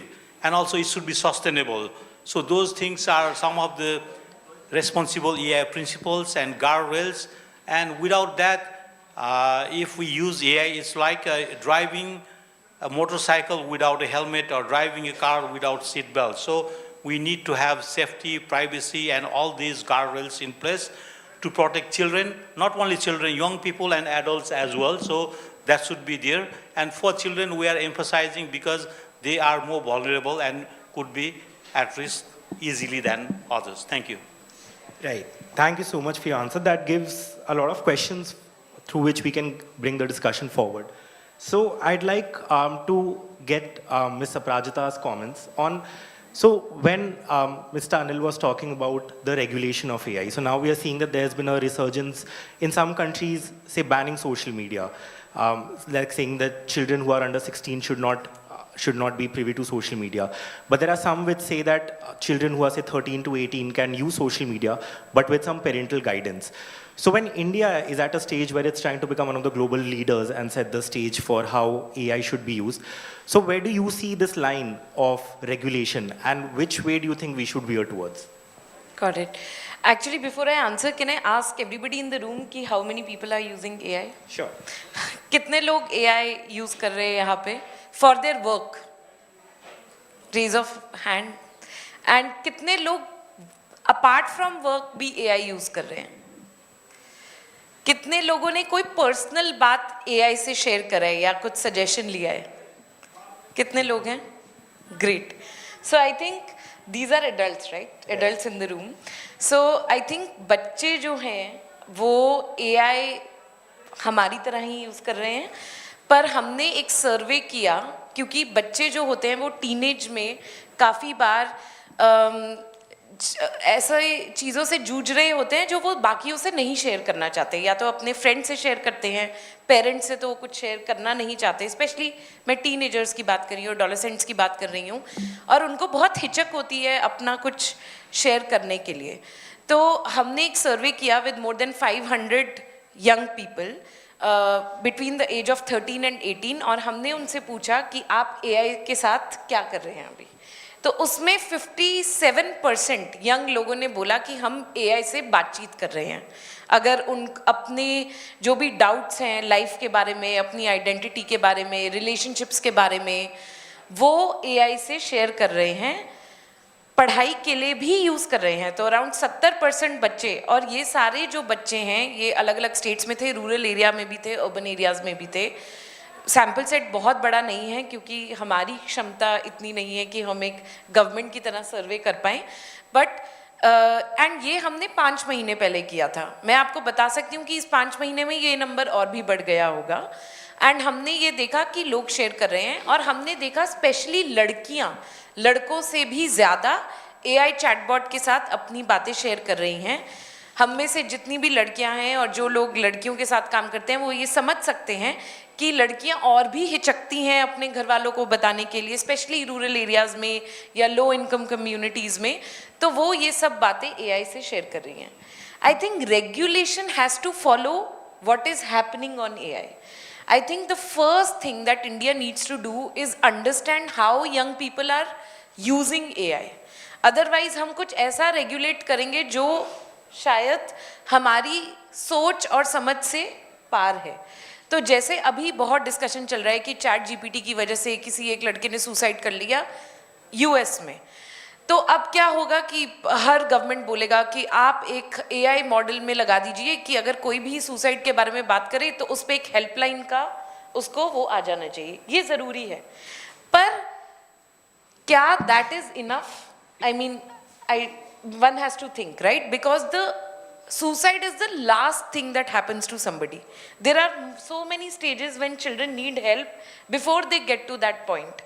तो क्या जब वो AI chatbots के साथ interact कर रहे हैं तो क्या उसमें कुछ गार्डरेल्स, कुछ ब्रेक्स, अगर वो पूरी रात बैठ के AI चैटबॉट से बातें करे जा रहे हैं तो क्या उसमें हमें उसको रेगुलेट करने की ज़रूरत है, पेरेंटल कंट्रोल्स देने की ज़रूरत है, या फिर कोई अगर एज गेटिंग होती है AI चैटबॉट्स पे तो क्या 18 साल के से जो नीचे के बच्चे हैं उनको हम कुछ गार्डरेल्स दें कि वो इतनी बात ना करें, या एक टाइम आउट आए ताकि वो उसी में ना लगे रहें। जो रिलेशनशिप्स हम एक नॉर्मल अपनी यंग एज में फॉर्म करते हैं उसे करें और वो उसी के साथ ना जुड़ जाएं। तो आई थिंक रेगुलेशन के लिए हमें पहले समझना होगा कि कैसे लोग AI यूज़ कर रहे हैं। And I also want to say that India के लिए अपॉर्चुनिटी भी बहुत ज़्यादा है। जैसे जिन भी लो इनकम स्टूडेंट्स के साथ हमने किया, सबसे ज़्यादा वो यूज़ कर रहे हैं AI को इंग्लिश के लिए, क्योंकि English is a big divide. तो उनको ये समझ आ गया कि अगर हम अपना कुछ एक प्रॉम्प्ट दे दें तो फटाफट हमें एक बढ़िया इंग्लिश का सेंटेंस चैट GPT बना के देगा, तो वो ऑलरेडी यूज़ करें। तो that is good for their upward mobility. We also don't want to stop that. So I think we need to have a much more nuanced view than maybe what Western world has when it comes to regulating social media or anything for children, because हमारे जो घर के, हमारा एक TQH में हम बोलते हैं हर घर का चीफ टेक्नोलॉजी ऑफिसर एक बच्चा है, मोस्टली टीनेजर्स हैं। अगर रूरल एरियाज में देखें आप, तो आप ये नहीं कह सकते कि पेरेंट ही टीनेजर को बताएगा, टीनेजर तो ऑलरेडी पेरेंट से बहुत आगे चल रहा है। तो I think we need to understand that dynamic more and then figure out what do we need to regulate. Right. So also one more thing when you're talking about regulation, so Priyanka, I'd like to put this question to you, that there's already some form of regulation which we are seeing. For example, like the DPDP rules, which will now, the child protection part of it will come into force like 1 year from now, which says that for people who are under, like for children who are under 18, there has to be verifiable parental consent whenever they're using like an online intermediary or like a social media. So because you work with like risk compliance and like you are on the backside of it, like how the companies think of it. So can you talk about like how, when we talk about regulation or these risk mitigation strategies, how do they impact companies, and how does like compliance become something which is like a burden for them or something which then becomes a necessity for them? Okay, so as I understand, और या मैं कहूँ जैसे मैं awareness देती हूँ अपने सारे टीम मेंबर्स हैं, अदर अकाउंट्स के कलीग्स हैं उनको, so it's a very growing market. The AI is very growing market, and जो भी कंपनी AI इंट्रोड्यूस कर रही है, I don't think they will be very much happy that you are putting restriction on them.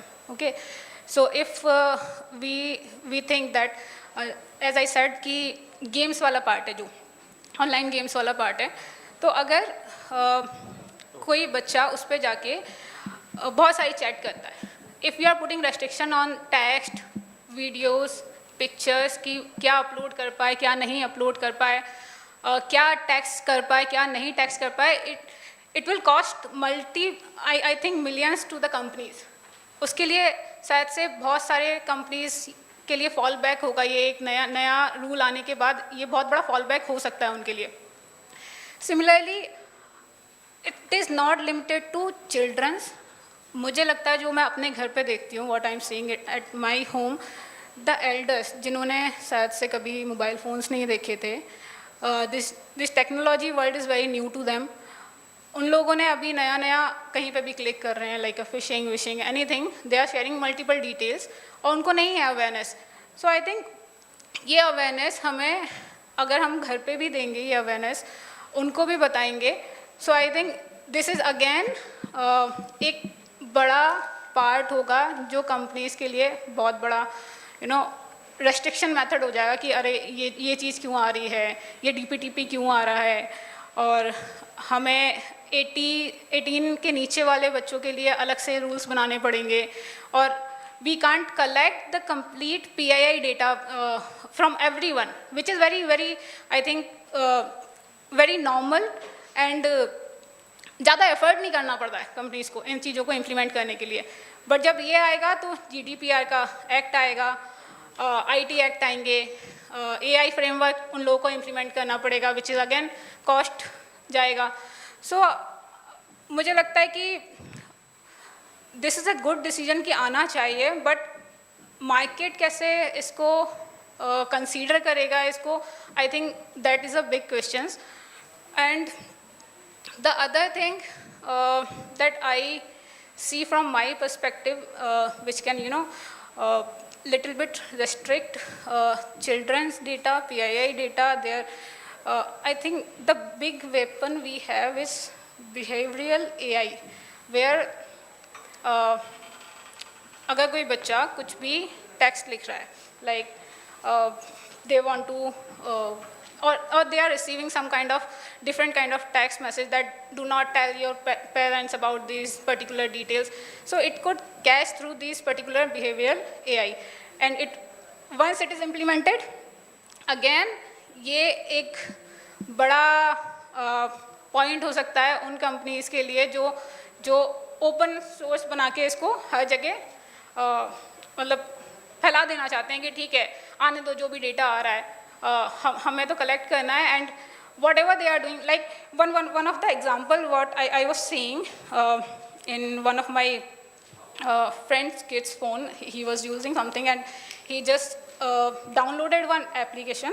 It is a kids play area application, some kind of that, and it asked for the allow your location. Why any company need the location of that children before playing that game? That is not necessary, I think. And obviously there is a data privacy link is there, and some consent is required. They need to click on that, but obviously we do not read that much data privacy instruction before clicking on agreeing on something else, something these kind of consent. So मुझे लगता है कि ये थोड़ा सा tricky होने वाला है आने वाले टाइम में, बट अगर इम्प्लीमेंट होता है तो आई थिंक फ्यूचर बहुत बेटर रहेगा चिल्ड्रंस के लिए, as well as the elder people जो इस टेक्नोलॉजी के लिए बहुत न्यू जिनके लिए इंट्रोड्यूस हुई है, जो इसको नहीं जानते हैं, उनके लिए भी ये आई थिंक बहुत ज़्यादा बेनिफिशियल रहेगा. सो या thank you. Right, so we've been talking a lot about like how firstly these AI tools are being used by children and what could be the pitfalls of that. So we have one of our panelists joining us online, Miss Balli Sapal. I hope I'm pronouncing your name correctly. So because you worked so much in the area of like protecting children from online sexual exploitation and abuse, and recently like this example which Aprajita was giving about this person talking to ChatGPT and then committing suicide after talking to ChatGPT and convincing themselves that they need to like commit that act. So in that scenario, how should this constant interaction with like AI chatbots and children be looked at? Like what kind of use cases have you seen and what kind of harms have you seen come out of that?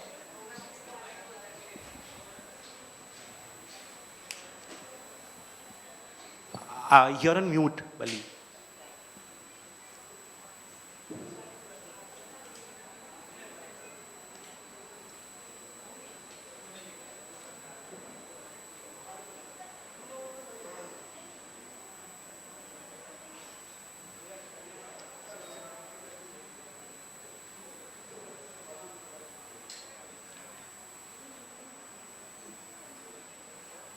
Okay, maybe we can move on to another panelist meanwhile when you are fixing this issue.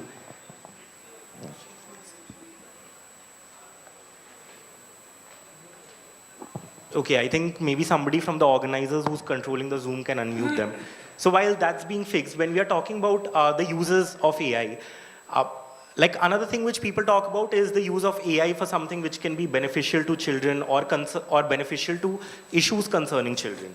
So here I'd like to invite comments from Mr. Bidhan Singh, who's worked a lot on the area of like child marriage. So this brings us to an interesting like intersection of when you look at something like AI and their on-ground implementation to an issue like child marriage. Do you think technology can play any role in like dealing with these issues? So, thank you. Obviously, it can. And in fact, when we talk about just rights for children, our flagship campaign is Child Marriage Free India. So we started from India in 2022. We, went to Nepal, and then in 30 countries this year, we are doing a 3-month campaign, 100 days campaign. Our ambition is to reach out to 100 countries. Now, coming back to India, if you look at our, approach is, twofold. One is awareness on scale, and second is legal intervention. So when we talk about legal intervention, we have partners on the ground, 270 plus partners on the ground. These are NGOs, in around 439 districts in India, intervening on child marriage cases. So when I'm talking about intervening in cases, it's like preventing and stopping child marriages on the ground. In terms of campaign, we have, 4th of December, 2025, the Ministry of Women and Child, announced a 100 days intensive awareness campaign. So JRC is very closely working with the ministry, and ministry launched the 2024 campaign Bal Vivaah Mukt Bharat, in India.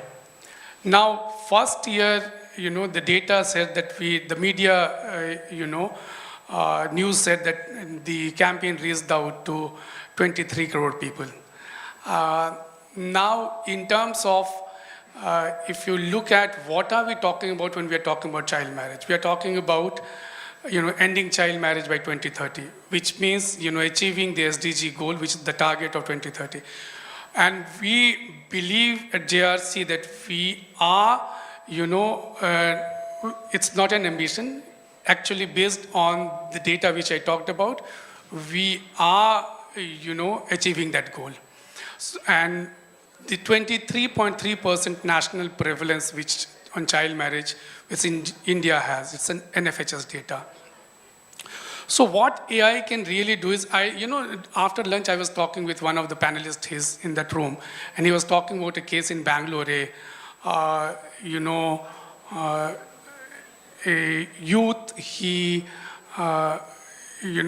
placed his mobile on the helmet, and it was processed. There was this tool, AI tool used, and what he did was he, silently on his bike, he traveled across Bangalore, and there were potholes, there were different problems, and what AI was doing was, real-time email to the officials. It was, very positive, solution-oriented. So for child marriages, we are talking about 257 districts, which are, more than the prevalence, the national prevalence. We have been doing this. We are, working with the NGOs. We are working with the panchayats at the grassroots level. What we are saying is the prevalence has, come down from 23.3% to 10%. These are all data. Now, as a campaigner, when we are sitting on the table for 2026, what we want to know is which are the areas which are lagging behind. We have regulations, we have policy, we have data generated, we have, intervention on the ground. So for example, the first, if you look at Paschim Mednipur, is the highest prevalence rate. So I really, as a campaigner, want to know what is happening and what kind of campaign intervention is needed. Who are the target groups this year we can, reach out to. So these are the elements which and also I see the future of AI is, I personally believe, is democratization of AI. The bike idea I talked about is like really empowering you to use AI for something which is socially good. So imagine a social worker in the panchayat, a Anganwadi Sevika in the panchayat, using AI tool to solve the child marriage problem, which is already there, can be, game changing. And I think with the technology and the Raksha tool being unveiled, I'm very excited in terms of how it can unveil. And so yes, it's there are huge opportunities in terms of for social transformation by using AI. Thanks. Yeah. Right. And when we are talking about AI, one of the biggest use cases which is said is that it can really transform education for children. That when you have like an AI tool, it can be like a personalized tutor for a child. It can also collect data over time. And therefore something which is not presently there in school, because a teacher would teach something which would be like one size fits all policy. But when you have like a tool like that, it can cater to children based on like what their individual needs are. So here I'd like to invite Mr. Satish, because you worked, Mr. Siddhant, because you worked on, and because you keep working on education, that when we talk about education and AI, what are the kind of benefits you see, which is something which we can see in the next coming years? Thank you for the question. I'll actually start with one of the recent survey which we did. It's more like an interview. So what we did, we spoke to some of the best schools in India. Now you can imagine like top schools across all metro cities. And we invited their teachers, we invited their students, and we basically put them into two separate rooms. In one room, we asked teachers, do you use AI to generate assignments? They said yes. In the other room, we asked students, do you use AI to solve the assignments? And they said yes. And in the other room, we came back and we asked teachers, do you use AI to evaluate assignments? And they said yes again. And we all started laughing. Although it was like funny, but it was like very concerning for us as a country and as also society as well. If AI is doing all the job, like who is learning? That's the question which I basically had from the entire experience. And I could also now see how it's getting even difficult in order for us to like not only understand but regulate and also apply AI in the education. And that's one of the core mission of like what I've been doing from the last 3 years with the new business that I started. And the entire goal is to how can we rethink about the entire education system from scratch, from first principles, because once you have all the knowledge on your fingertips, do you really need memorization? Do you really need to remember all the facts, all the details, which how our education system right now evaluates you, right? You need to go to exam, you need to write those things. Being honest, I think I'm more passionate about this problem statement because I had a very bad memory when I was growing up, so I used to score terribly in all my theoretical exams. And then I realized that this kind of doesn't make sense because if I can't understand anything, my brain doesn't like register those things in my head, and that was one of the problem which I had.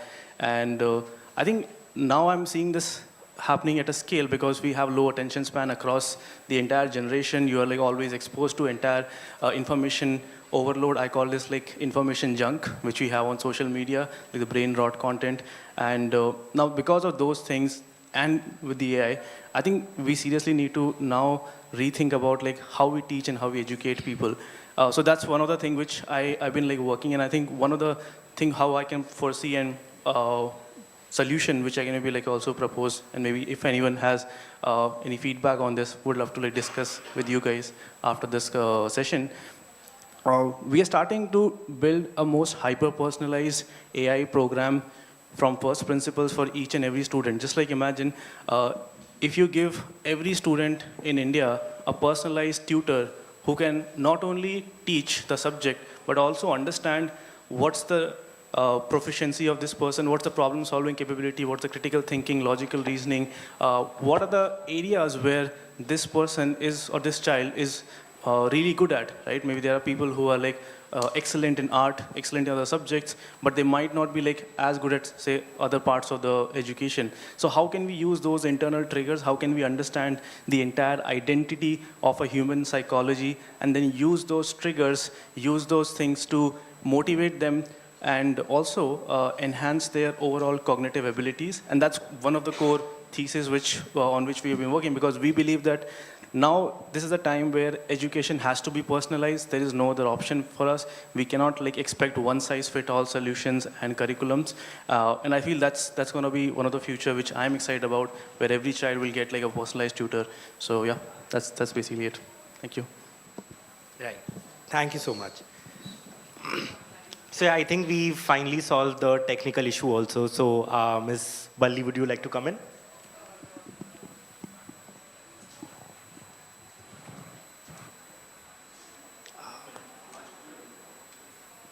Sorry, 1 second. I don't think the volume here is coming in.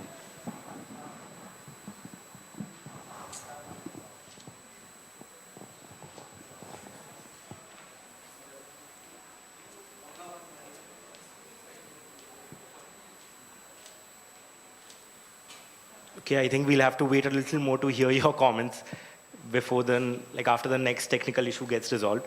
But yeah, for the people who are here on the panel, we've talked about like the uses of AI. We've talked about like what kind of risks can come with it. But one thing which I want to talk about is like where do we certain responsibilities? Because when we are talking about, say, a child using AI, there are multiple actors involved. One, there's the company which has made that tool. One is government, of course. One is the parents who are there, and one is the child themselves. So, so with every one of you, I'd like to like give a different stakeholder and like a certain like where do you think the responsibility for that stakeholder should come in? So I'd like to start with Mr. Anil Raghuvanshi. So when we talk about the government, what sort of a responsibility do you think is on the government right now when it comes to like regulation of AI? Should the government have an innovation first approach and then have regulation later? Or when we are talking about developing these tools, regulation or like the foresightedness of the harm should be at be the starting point? Thank you very much. So first, the government or whoever is concerned should understand what is the technology, what is AI, and its possibilities for good and bad. I sometimes give the example of a bamboo, branch of bamboo. Bamboo can be used to make arrows, and arrows can be used to kill people. But the same bamboo can be used to make flutes, to make good melodies, good music. It depends on how we use it. So government also need to do, and also the other users need to look at the possibilities, its risks, and the good use. So for that, as we discussed, like to understand what type of risks it can pose, what is already happening, and what may happen. most of the time we don't know the risk when the new technology is there, but we have some indications, some tests. Like again, giving example of the cars, like when cars, they did a lot of tests of brake, gear, control, collision tests, all these tests they do. Self-driven cars are also tested like. So for AI, the companies, did they do such tests? And are they required to comply with the safety standards? And are the governments making regulations? We are talking about children, yes, they should be protected. But I am also saying that the government and the companies also should think beyond children. Like if we say, like giving example of Australia, like below 16 years, no social media. So it's like after 16 years and one day, is it okay if the person is harmed? No. So it should not be harmful to anyone. But they should make special provisions for children. The same thing the government do, and need to make the AI companies to comply those regulations, and also make the national laws and policies, and also invest in the good use of AI to make regulations, enforce and educate. And most of the time, giving example of Australia, or like most of the time, the companies or the governments, they blame the users, the children, like, okay, you are not using it safely, and also blaming for the screen time, and also use of inappropriate tools. But there should be more, like we give example of if drugs are available freely and we are asking children not to use the drugs. But the government should also make the drugs not available openly like that. And then also educating about the dangers of drugs. Now, most of the time what we are doing is we are blaming the users, but without putting the safeguards, and also without educating and without making any regulations. So in the morning session, we discussed like it's not only about the benefit of the provision, like the helmets. If people use helmets, they can save their lives. But before that, the police will arrest them if they don't use the helmets. So the same thing we need to do with the AI technology, and government needs to do that, and also to make the tech companies accountable. Thank you. Right. Okay, Bali, can you come in and we'll see if we can hear your audio finally. Okay, can you hear me now? Oh, great, yeah. Fantastic. Okay, it's great to be here, and sorry I couldn't be there in person, and I guess when technology works, sometimes it works brilliantly and sometimes not so much. So I thought it'd be really useful to come in and tell you about a new report that we've launched. It's called the Global Threat Assessment, which we launched in December. And I suppose where we come from is that potentially we can provide some solutions, as I was discussing yesterday with Saperna. So we're a coalition of 355 member organisations, and that includes governments, tech companies, civil society, and international bodies, including Just Rights for Children. So I think we see, in terms of responsibility, that we need a cross-sectoral approach.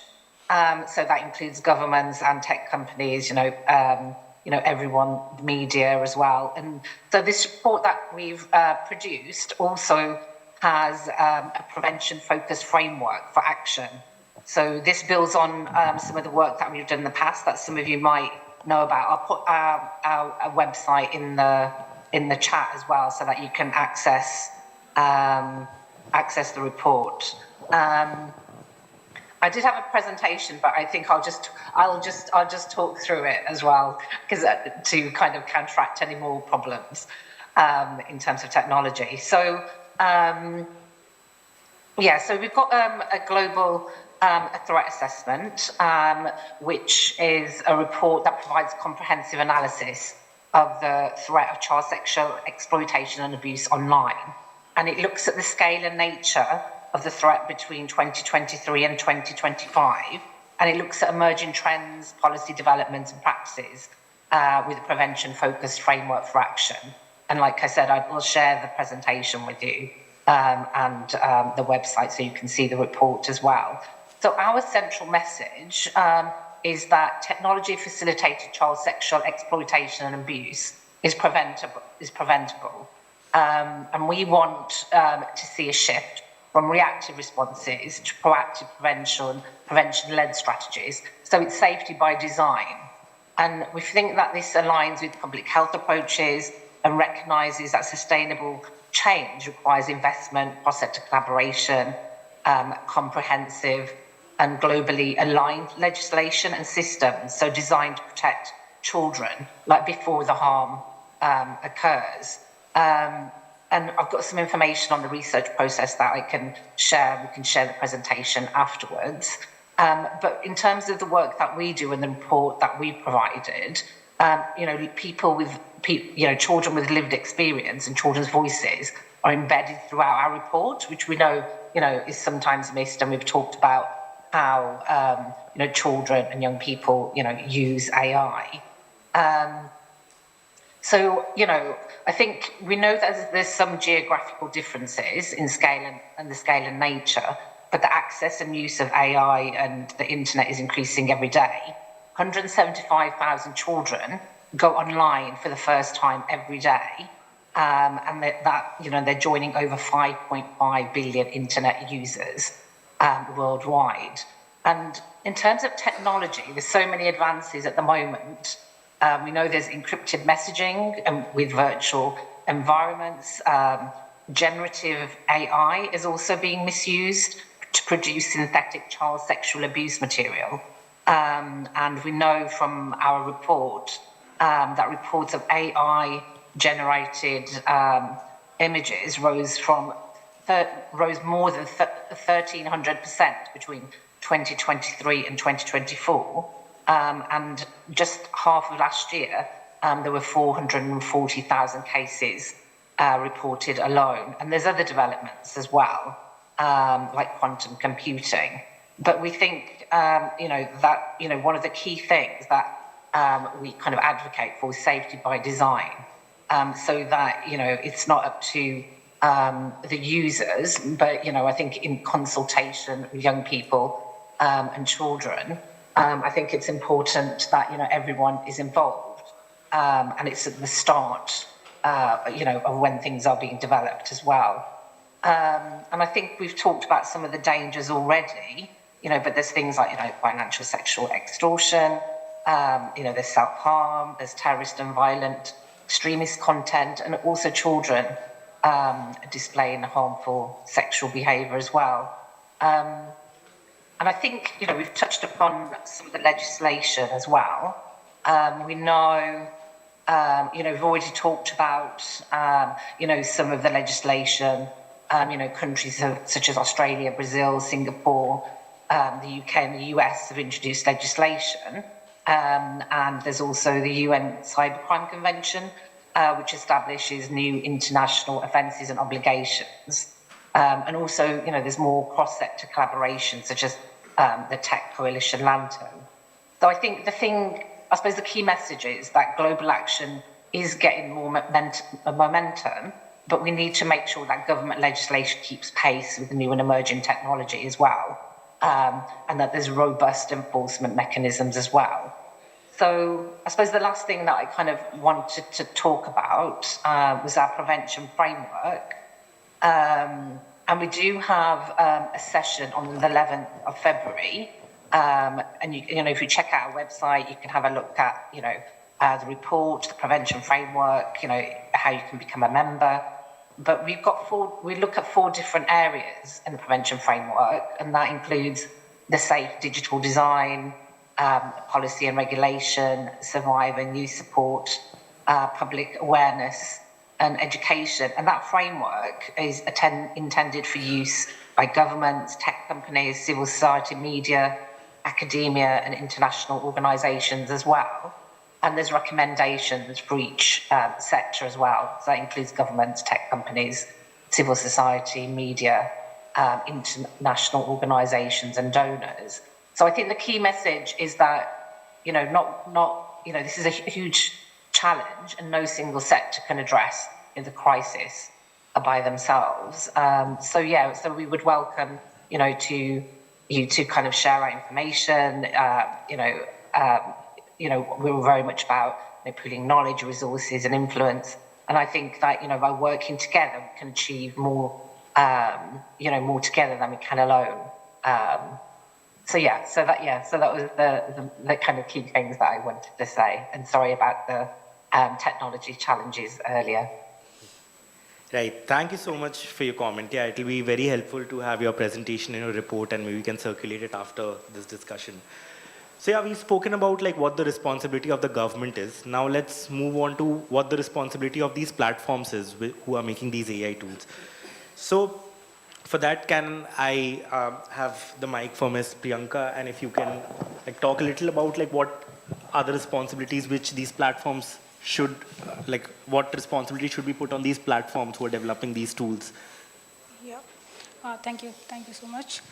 So what I think that there should be something kind of a age constraint that should be put into each and every platform, AI platform, whether it is used by children, and if someone who is very much new to these kind of platforms, I think they are also required to,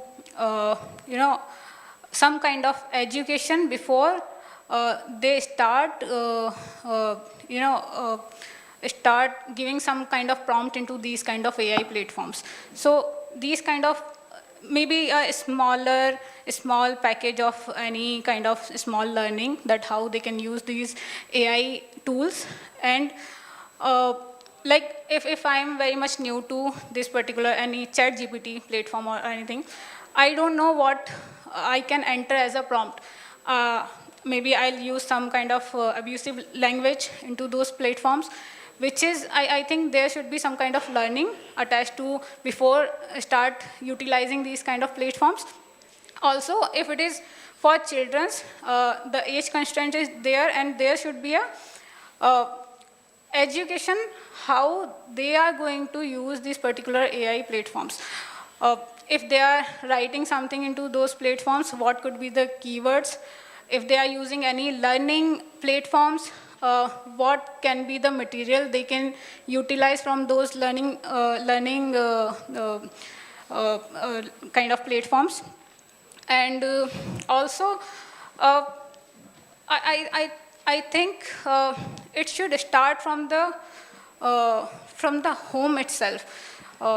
There are few people, there are few elders who are utilizing AI on a daily basis, and they are very much well aware that this is helpful, but it is also a harmful thing for children, for the people who are not very much aware about these things, how to use these kind of platforms.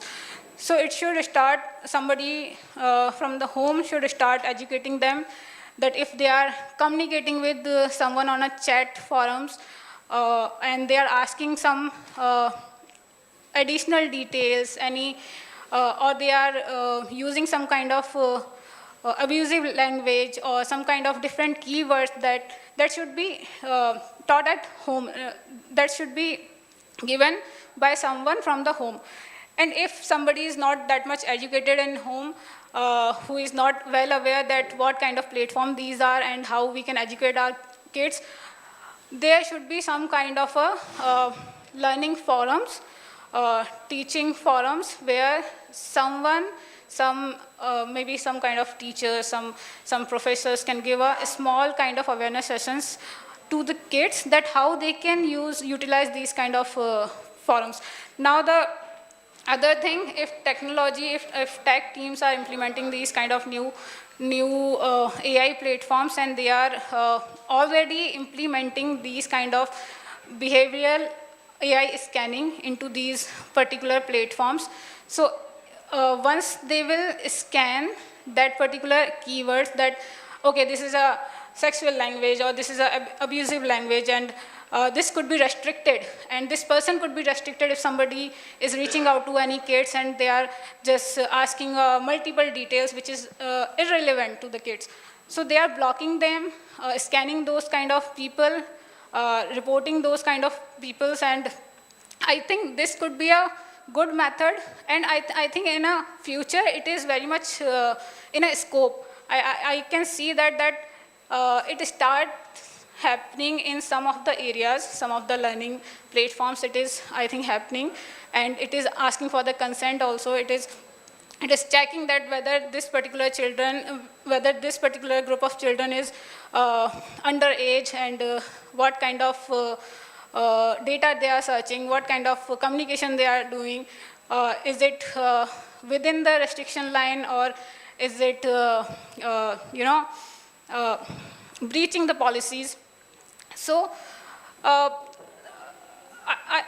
what I see in future, tech team are doing that, and if they are going to implement these kind of guidelines before implementing these kind of AI platforms into the complete real world, that would be a great thing, and it is very much helpful for everyone. Like it's not only for the kids, it's also for us, for our elders. And if I am searching something and I'm entering anything, any keywords, and somebody is, or maybe ChatGPT, I'm just talking to ChatGPT and asking multiple questions, which is very much irrelevant. I think that scanning should be there, and it can restrict that particular statement at that time, and after that I cannot enter these kind of keywords. So I think that is how I look at it in future, from the tech side, also from the tech company side. So yeah, thank you so much. Right. And Siddhant, would you like to add anything to it? How are you seeing, or what do you think should be the way in which these AI companies could be made more responsible in like developing their tech and implementing it when it comes to when they know like children are going to use their technology? Thank you. I think that's primarily one of the thing why I come to this event today. So I was actually like trying to find people from different companies who are responsible for policy, and I came to know like there's somebody from YouTube here. So I was like asking Nomin to like introduce me, because there's a one recent again incident I had. So one of my niece, she's 10-year-old, and she spends a lot of time, actually I think maybe 5-6 hours on screen. And initially her parents were very concerned that maybe like our children, or maybe like our daughter is watching things which are not supposed to be for children, because at a 10-year-old stage, YouTube Kids is not for you. Like YouTube Kids has like a very basic content which is like only be relevant for children under 3 or 2 to 3 year age. She doesn't have access to social media. She doesn't watch a lot of TV also. So her only source of both entertainment and education is YouTube. Now, the problem is her parents don't want to ban YouTube because she's learning a lot. She recently started like writing programming. She started learning Python. And I'm very excited because like I'm a computer science engineer. So I was like, yeah, this is really great because she's finding her curiosity. She's learning a new technology. And that's what we want our children to do. But sometimes the algorithm recommends content which is basically not suitable for kids. And even if you turn on the parental control, that's one of the issues which I had with the YouTube team, and we raised this as a concern, and this is an issue which is still up right now, and I am happy to like share this with the team as well.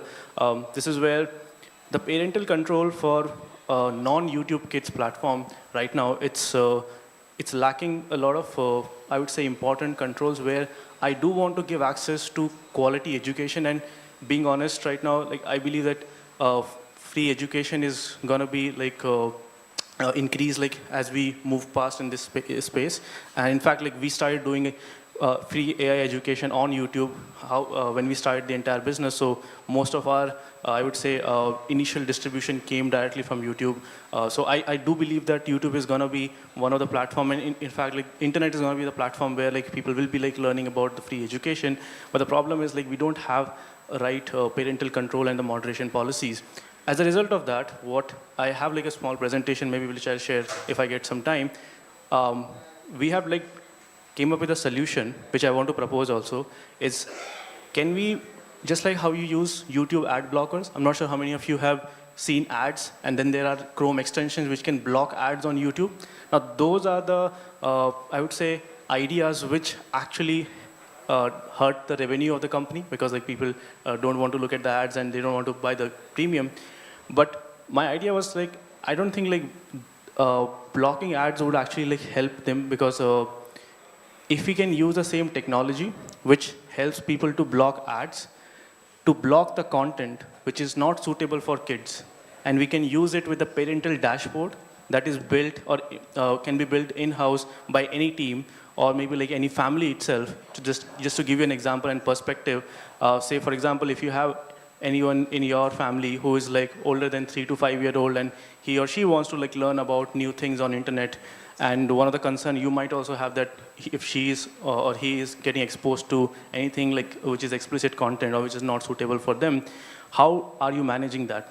Right now there is no solution. So this is one of the solutions which we are building, and is in the prototype stage, which is a part of our research program, where like we want to see if we can like use the same Chrome extensions which are now blocking the ads, but now like helping parents to get the data from the YouTube and see like what kind of content your kids is watching, and then they can request for the content. So for example, I know that, okay, these are 5 channels which teaches physics, chemistry, maths, and these are channels which I want my kids to learn from. So I can allow these channels, and they can look at the content from their screen, from their like mobile phone, and anything if they come across through the algorithm, by default it has to go through this check, and if they really want to see it, they can send a request to their parents, and parents will get a notification that with a link that, okay, this is the video which your kid is requesting to watch. And a parent should have a control, because at the end of the day, it's based on like how they want to like share the content, right? I don't think like government or any company should like intervene in that decision. So yeah, I think that's one of the thing which we are building, and I think I'm excited about that. So yeah, if like anyone like who might be interested in like doing more of these things together, I would like to, again, happy to like discuss more with you guys. And now let's talk about the last stakeholder, which is the parents. And first, I'd like to invite comments from Ms. Aprajita, because you've done that survey also, and I think you've closely been in touch with like people who use ChatGPT or like other AI tools. In that, do you think there should be any responsibility which can be put on parents about like whether they have to regulate this kind of usage or not? And if there is, then what should be their role in this kind of a setup? Got it. First of all, Siddhant, let's talk after this, because we are doing something very interesting tomorrow, and I'd love to know about your solution. Second, I think in terms of parents, I think when we are talking about parents, sometimes we only have urban parents in our mind who have so much time that they will set up a parental control. Then, and I think parental controls are important, right? So they are important. It's good that companies have built them. They, I think, can do more, as Siddhant was saying, but it's a good start. But in India, parents are not that free, right? Daily wage workers are also parents. Our domestic house helps are also parents. We who are doing jobs are also parents. Ab sara din baith ke hum ye to, we cannot do it, right? Children are just on the internet, and they are doing something the whole day. You will keep getting notifications. You will not have the time. Also, in most rural parts of the country and in low-income households, everybody is using a shared device. So actually, children are seeing bad content because parents see bad content on their phones. And then when the children are using the same phone, then obviously YouTube will show the algorithm whatever, because YouTube has no way to know whether the child is watching or the parent is watching, right? So, abhi bhi jo hamara desh ka majority hai, उनके पास ये नहीं है understanding and the ability to monitor their children so heavily. And forget low income, low resourced households, even older people, right? And ultimately ये काम किसको दिया जाएगा? Mummy को. भाई औरतें काम भी करती हैं, उनको काम करने दीजिए. पूरा दिन बैठ के वो नहीं monitor कर सकती अपने बच्चों को. So I think what we need to think about, and I want to answer some of the things that you'd asked Priyanka also and Siddhant also. We have to think about internet being safe by default, right? And that is where platforms have a huge role to play. In other countries, for example, UK, I think you're joining from the UK, is it? So age-appropriate design code is something that has been, in force since 2021. It has also been adopted by California and New York in the US. Has it been fully successful? Maybe not. But platforms have made a lot of changes, a lot of features that you're seeing on the platforms now. Jaise ki Instagram has introduced this feature that if they feel that you have misdeclared their age, they automatically put you into a teen account. Similarly, YouTube is also launching that. So some of those actions are happening because regulation asks platforms to make internet by default. Similarly, if you have a minor account, then, for example, AI chatbots should have some default settings. And we don't have to make all the mistakes that we made with social media. And then 10 साल बाद हम बोले अरे ये तो बहुत गड़बड़ हो गई, अब बच्चे कोई अपने लोगों से बात नहीं करते, वो सिर्फ AI chatbot से बात करते हैं.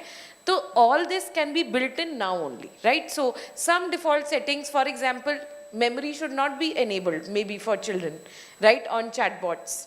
Let that, because you want to give them higher protection, you don't want to track them as much as you are doing for adults. So some of the things can be on by default. One of the things that I wonder, Chat GPT really likes to talk to you, right? It keeps asking you कि अच्छा आपने एक question पूछा, 2 question वो आपको पूछेगा. Maybe for children that needs to be off, ताकि लोग अपने लोगों से बात करें, right? So I think we are all smart and intelligent enough, but I think there is a little bit of always this conversation that who has the power to set the agenda on these things, right? And who is actually, I think as civil society, it is our job to educate ourselves and think about the lessons that we already have from social media and see what can be applied to AI already. Jaise, I think Just Rights does great work on, children who are facing abuse. I can tell you, जो बच्चे अब abuse face कर रहे हैं, आपसे पहले वो chat GPT या किसी AI chatbot से ही बात करेंगे. वो उसको बताएंगे कि मेरे साथ ये हो रहा है. क्योंकि जब शर्म होती है, तो आप confidentiality चाहते हैं. और कहीं ना कहीं chatbots give you this impression that you are having a confidential conversation because nobody knows. And wo, on the basis of whatever it has learned on the internet, it will give some advice to children. I think something that we can work on is how do we train these chatbots, general purpose chatbots, on modules that they give the right advice to children if they are coming to them in distress. One of the survey that we are releasing tomorrow, we have surveyed more than 4,000 children, and these are all low-income communities, okay? All low-income communities. We ask them that if you face any problem on the internet, bullying, unwanted stranger contact, any kind of sexual harassment, who do you turn to? ठीक है? उसमें सबसे पहले friends, 30%, which is expected from children. 25% have said parents. 6% have said chatbots. Now that number, 6%, will grow to 50% in the next few months as more children come online. So I think we need to be prepared for that. So I think there are already lessons. Yes, parents are important, but parents cannot be solely responsible for it. We all need to do our own bit. We need an all of society approach. Civil society knows where the biggest problems arise. Child marriage ho gaya, abuse ho gaya.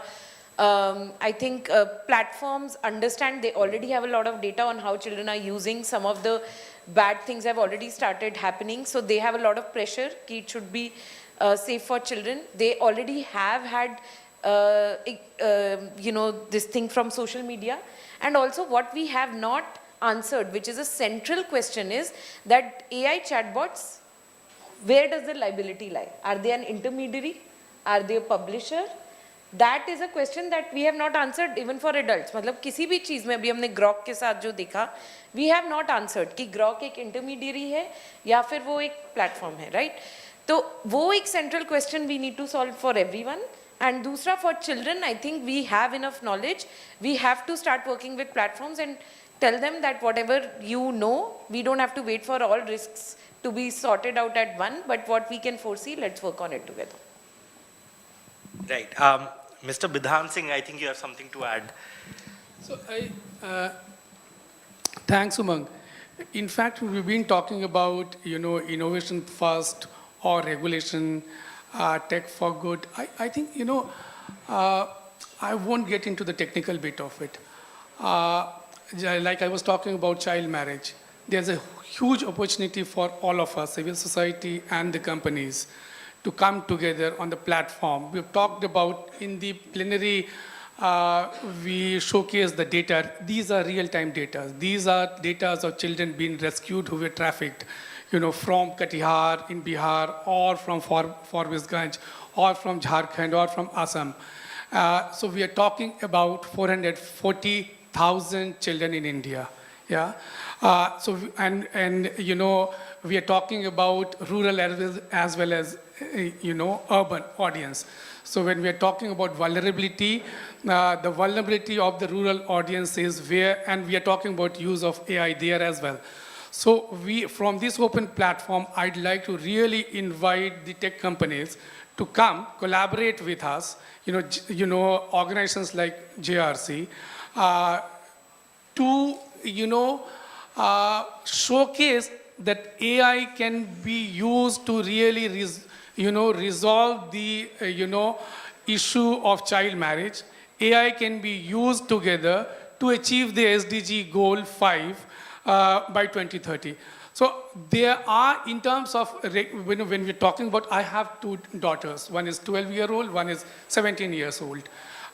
When, I talk about parental control, the word control, they don't relate to it. Yeah?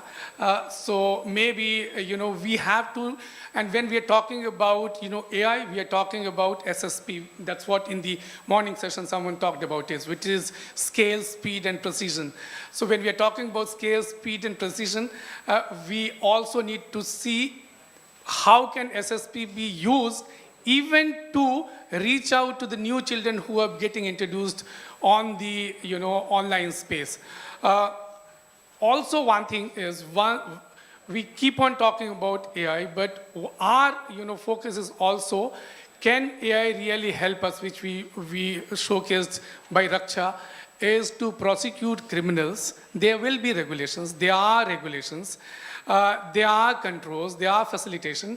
At the end of it, the technology is also used by criminals for whether it's organized crime, social evil. So let's prosecute the criminals as well. So let's come together, use AI to showcase to the world. The children will also know that AI was used in the next, in this decade to solve the problem of child marriage. Right. This brings me to my last question before we open the floor to the audience if they have any questions. I want to quickly understand from all the panelists here, when we talk about AI, there's usually either very reactive reporting, say after a suicide happens, or there's some bullying or harassment that happens online. Or when we talk about the prospects of AI, it's sold as something magical, which can cure a lot of things by this one thing when you have AI. So when we as people from the media, society organizations talk of AI, what are some things which you want to convey to people, and how do you think it should be spoken of when AI is being reported on or discussed in these kind of panel discussions? If there's one change which you want to see on how it is being talked about, what is that change? And I'd like to start with Siddhant.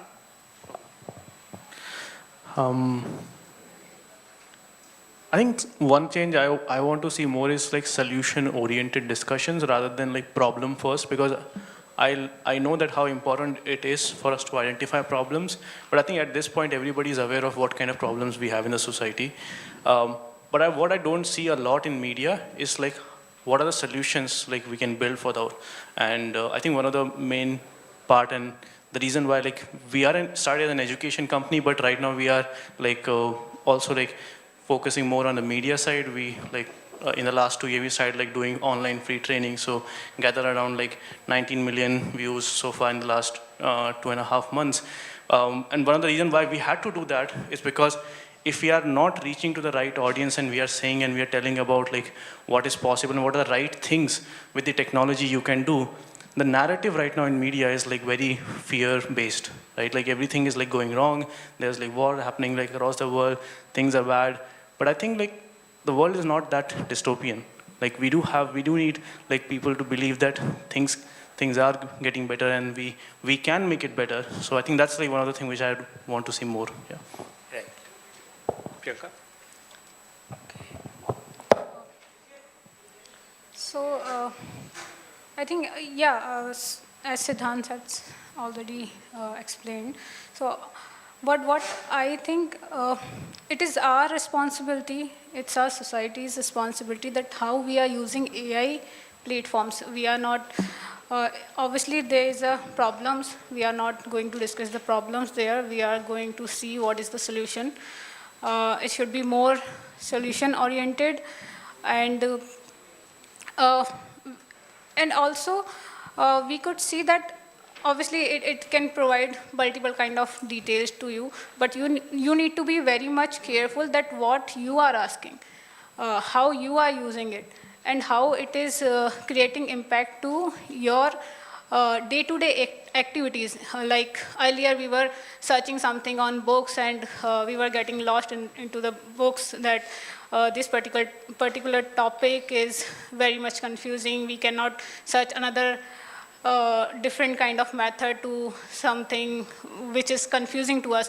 But nowadays we can find multiple methods into ChatGPT or any other AI platforms. So we need to see that how it is helping the society, as well as we need to be very careful that how we are using these kind of AI platforms. Obviously, there could be a pros and cons for each and everything which is implementing in near future, but how we are educating ourselves, how we are connecting with that particular new technologies, that is more, I think, I would say, that is more kind of a like क्या बोलते हैं उसको कि हमको कुछ मिला तो हमने ये नहीं सब कुछ उठा लिया और सब कुछ ग्रैब कर लिया. वी नीड टू सी ये खाने लायक है कि नहीं खाने लायक है, and then we will decide that हाँ ओके इसका टेस्ट कैसा है. But we have to see first that this is particular fruit is not rotten, it's completely fresh. Just check that, eat that, and if there is some kind of possibilities which is looks like that this can be a harmful, that part can be removed from that particular fruit. So it's just kind of an example. Like if I'm going to pick some of the vegetable from one of the store, मैं check करूँगी कि क्या मेरे लिए सही है, मैं वही लूँगी. जो सड़ा हुआ है अगर वो मेरे बकेट में डाल भी रहा है तो मैं शायद उसको निकाल दूँगी. तो मुझे वैसे उसी पर्सपेक्टिव से एआई प्लेटफॉर्म्स को देखना पड़ेगा, हम सबको वैसे ही देखना पड़ेगा that what is actually needed to us and what is not required for us और our societies and for obviously for the kids. Yeah. Thank you so much. I think in terms of media, we can divide it in two parts. एक media है जो children's content बना रहे हैं, right? Like Sesame Street, and there are so many educational type fun content. I think they can play a huge role in demystifying AI so that children know that, it's not magic. It's something that, what is the process? AI literacy they can, help with. And I think the other part of media, which is reporting on what is the effect of AI, I think sometimes we are caught up too much with edge cases. Edge cases do need, edge case हो गया जब बिल्कुल ही कुछ गलत हो गया, जैसे किसी ने suicide कर लिया या बहुत सारे jobs खत्म हो रहे हैं, तो that gets reported in media. It is helpful. But I also think that technology fundamentally changes our society, right? Social media has fundamentally changed our society. It has changed democracy. It has changed the way we relate to each other. Polarization in society. उस चीज़ पर हमारा बहुत कम ध्यान था और वो हो गया. अब हमें पता है कि वो हो गया है. I think AI के साथ भी हम edge case पे तो बहुत focused हैं, पर वो कैसे हमारी society को shape कर रहा है. If media was to report that more, I think that would lead to a very good dialogue of and thoughtful dialogue from people who make laws and, you know, who think about how technology fits into larger framework of society.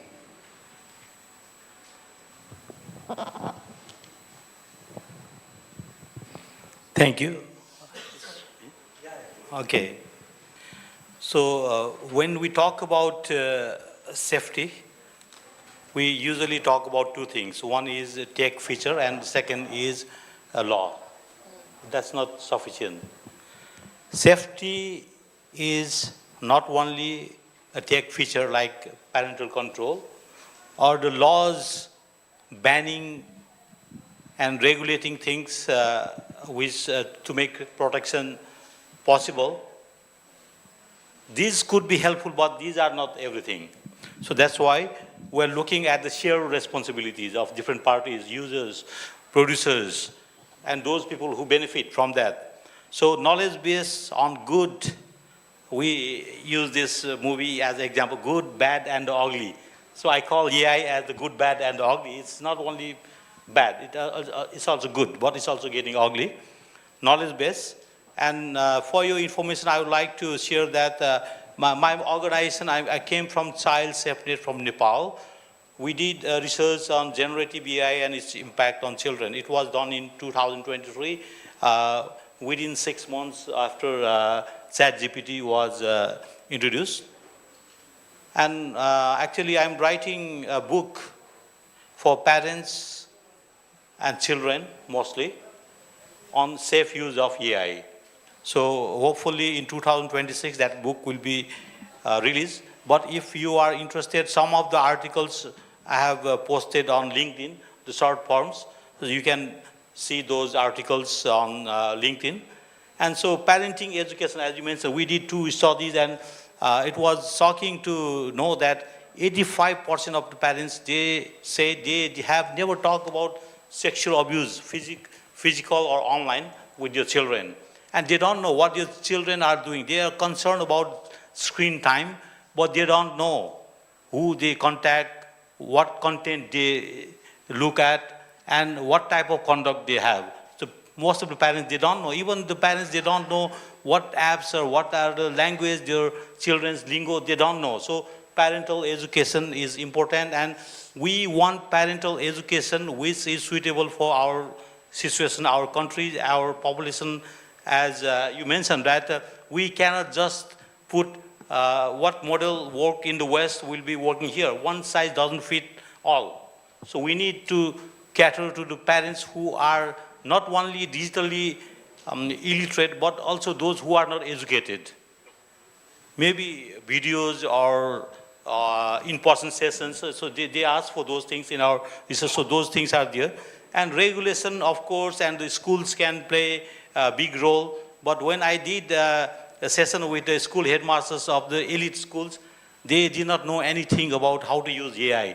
They just wanted to stop children from using ChatGPT for homework. So that's also one area. So we have developed a module on AI in education and how teachers can use AI. So those type of resources, education, research, and also joint advocacy. Like now we can see on ChatGPT, it says ChatGPT can make mistakes, Gemini can make mistakes. And if people ask something which is related to child sexual abuse, it says this is against our community guidelines. So in that way, it is doing slowly, but it is not saying that we are collecting your data, how it will be used. And if, like you said, if somebody is asking ChatGPT or Grok to prepare, make something which is abusive, then is there a way that the information will be directly sent to the police if somebody is doing some criminal activities? Those things, so we need to make it more proactive before, as our colleague from We Protect said, before the harm occurs, there should be action prevention before. So in a way that, if we work together, it will be easier. It's a shared responsibility. It's not easy, but it's possible, it's doable. Thank you. So just in one sentence, together, there's a huge opportunity with AI. And there are challenges which every one of us talked about. Make it a tool for social transformation. Right now, it's been introduced, in different pockets as something which is, there is an element of secret, secretive. So I think you need to democratize AI. We need to democratize. And yes, the regulations are with the government and companies and, public need to work together for better regulations. But again, speed, scale, and precision, if AI gives you, then we have to quickly, turn it around. And social transformation using it there will demonstrate to the entire world that this can be done, publicly. So democratize it. Hi, Bali, would you like to quickly comment about what kind of conversations do you want to see regarding AI and children? Yeah, I suppose very quickly, because I'm aware of time and I know that there'll be some questions coming. I think, I suppose building on what everyone's already said and, what I talked about before, I think, it'd be great to kind of work together across sectors to come up with solutions, with all the different stakeholders, communities, children, the government, industry, media and comms, and work together to find solutions. And focus on prevention and safety by design. And I think even we talked about the media and not all AI is bad, and like we mentioned before, it can produce solutions as well in detecting things like child sexual exploitation and abuse, and it's like working with organizations and sectors like the media to kind of avoid sensationalism and victim blaming, and promoting, the preventative, informed, solution-oriented coverage, and to help support public understanding as well of the online risks and protective strategies. Advocating for that kind of cross-sectoral, solution-focused approach. Thank you so much. So I think now we have time to take a few questions from the audience. If people have questions, they can raise their hands, and it'll be helpful if you can keep it to a question and not a comment. And if there's a specific person on the panel you want to direct the question to, please, it'll be helpful if you can state that also. So, yeah. My question is, how will India prepare mentally AI के साथ deal करने के लिए?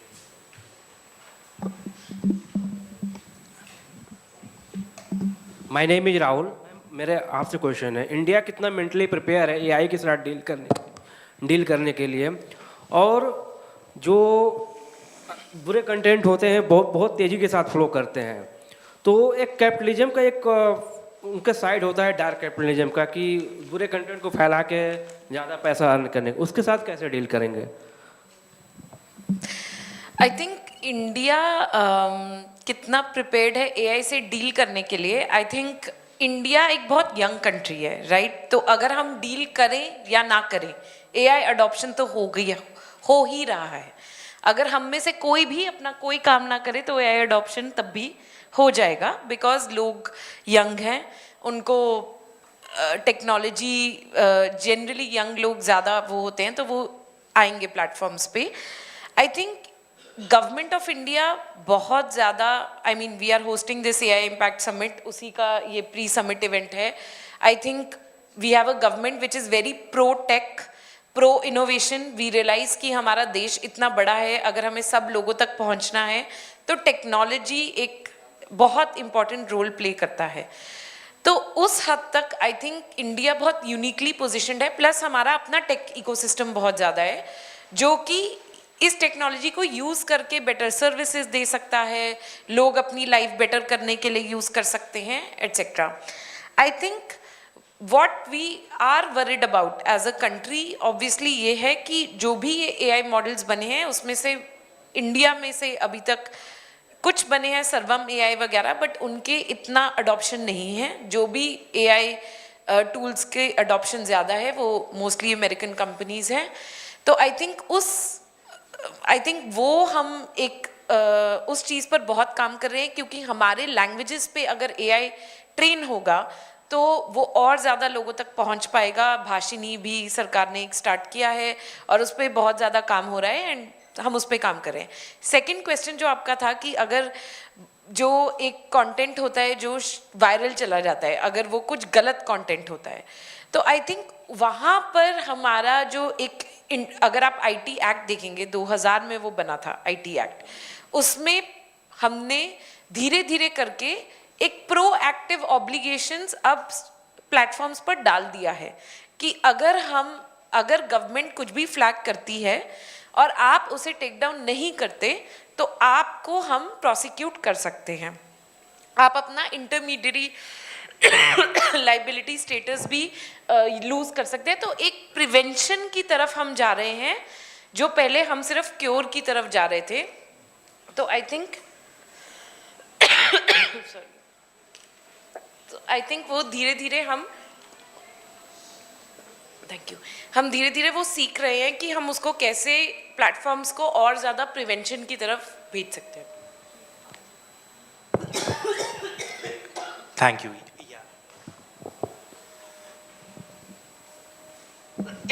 Hi, I'm Satyajit. So first of all, thank you, each of the speakers. They spoke so well. And what I feel about, whether you all agree that gender can be played a very critical role in AI.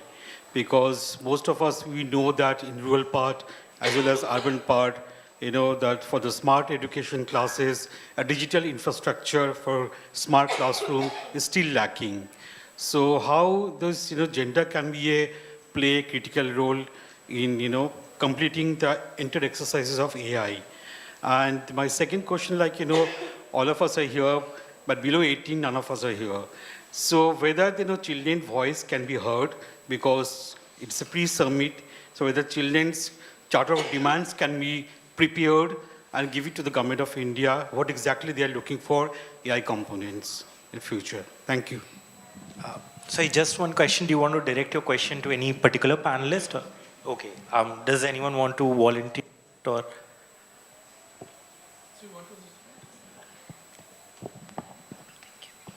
Thank you. My answer will be general, not specific to India, because I came from Nepal, but it could be applied.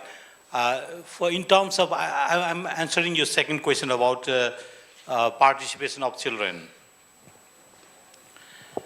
When any services or products are also used by children, their voices matter. They should be consulted. Like when the companies or the government make regulations like, okay, these are the age limitations, those should be first the research, the second, there should be consultation with children and the representation from different diverse groups of children. Otherwise, it happens like even this social media age ban, in some countries they are saying 15, in some countries 16. So there could be a very valid question. In some countries, why 16, why 15? Why not 17 or 18 or 13, 14? So those things. And in Australia, there was a study done in, I think it was before 10th of December when the restriction, they call it restriction, was done. The 14 researchers, they did the research and they found that children and young people were very, very unhappy about that decision because their voices were not included. They were not consulted. Consultation doesn't mean that the government should do whatever children say, but they were not consulted. Their views were not there. So for here also, like when consultation is done, the consultation should also include education, awareness, and also to have their views. So those things are very much important. So consultation, child participation is very important, as you mentioned, to democratize, like the information, if consultation in one country is done and is applied throughout the world, that's also not okay. How to make proper proportionate consultation and also include your views. So it's very important, not only for AI, for other tech products and services. Children's participation is very much important. Participation at the stage of design and development. Participation of children at the stage of deployment. And also to look at if there are anything which needs to be done, that could also be done with your inputs, your views. So it's very important, but it's time consuming. It needs a lot of resources and it needs a lot of people with expertise. So that's why they look at shortcut, and as we all know, the tech companies call these things as your products for their business, and they don't call India, Pakistan, Nepal countries, they call market. We are introducing this product to 25 markets, 50 markets, and market means business, revenue, profit. So they are concerned more about profit than their obligations, than safety, than privacy. So those things, children, even parents and everybody, they should be also consulted, involved, and also profit should not be the main concern of these companies. And when they make business, when they make profit, they also have the responsibility. I'm not talking about CSR. CSR is like corporate social responsibility is a bank or a company which is not dealing with technology.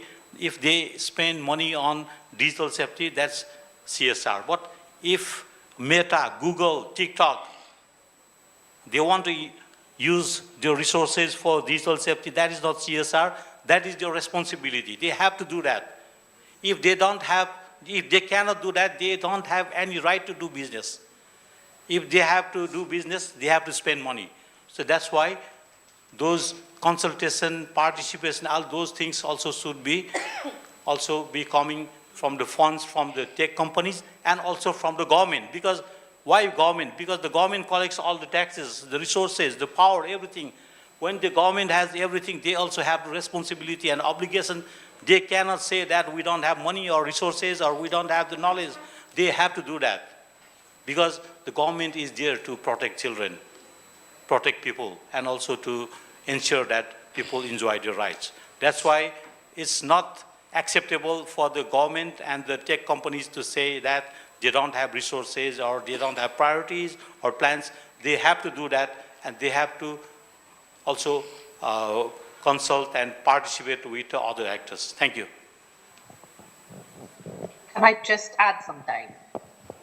I was just going to add that we work with a lot of organizations, a lot of businesses like Google and others, and a lot of them do have youth councils as well. So some of them, do also consult with young people as well. But I agree, we need to work together and make sure that, children's voices are at the heart of what we do. And that's something that we are really committed to. And I think there needs to be more, because we know that often children's voices aren't heard. Thank you. Right. Maybe we can do one last question. Yeah. Hi, so my name is Sunidhi. So I don't have a question. I just want to know the POV of any of you, like if you want to share. So India is making AI and computational thinking a core part of its curriculum from the very coming academic year.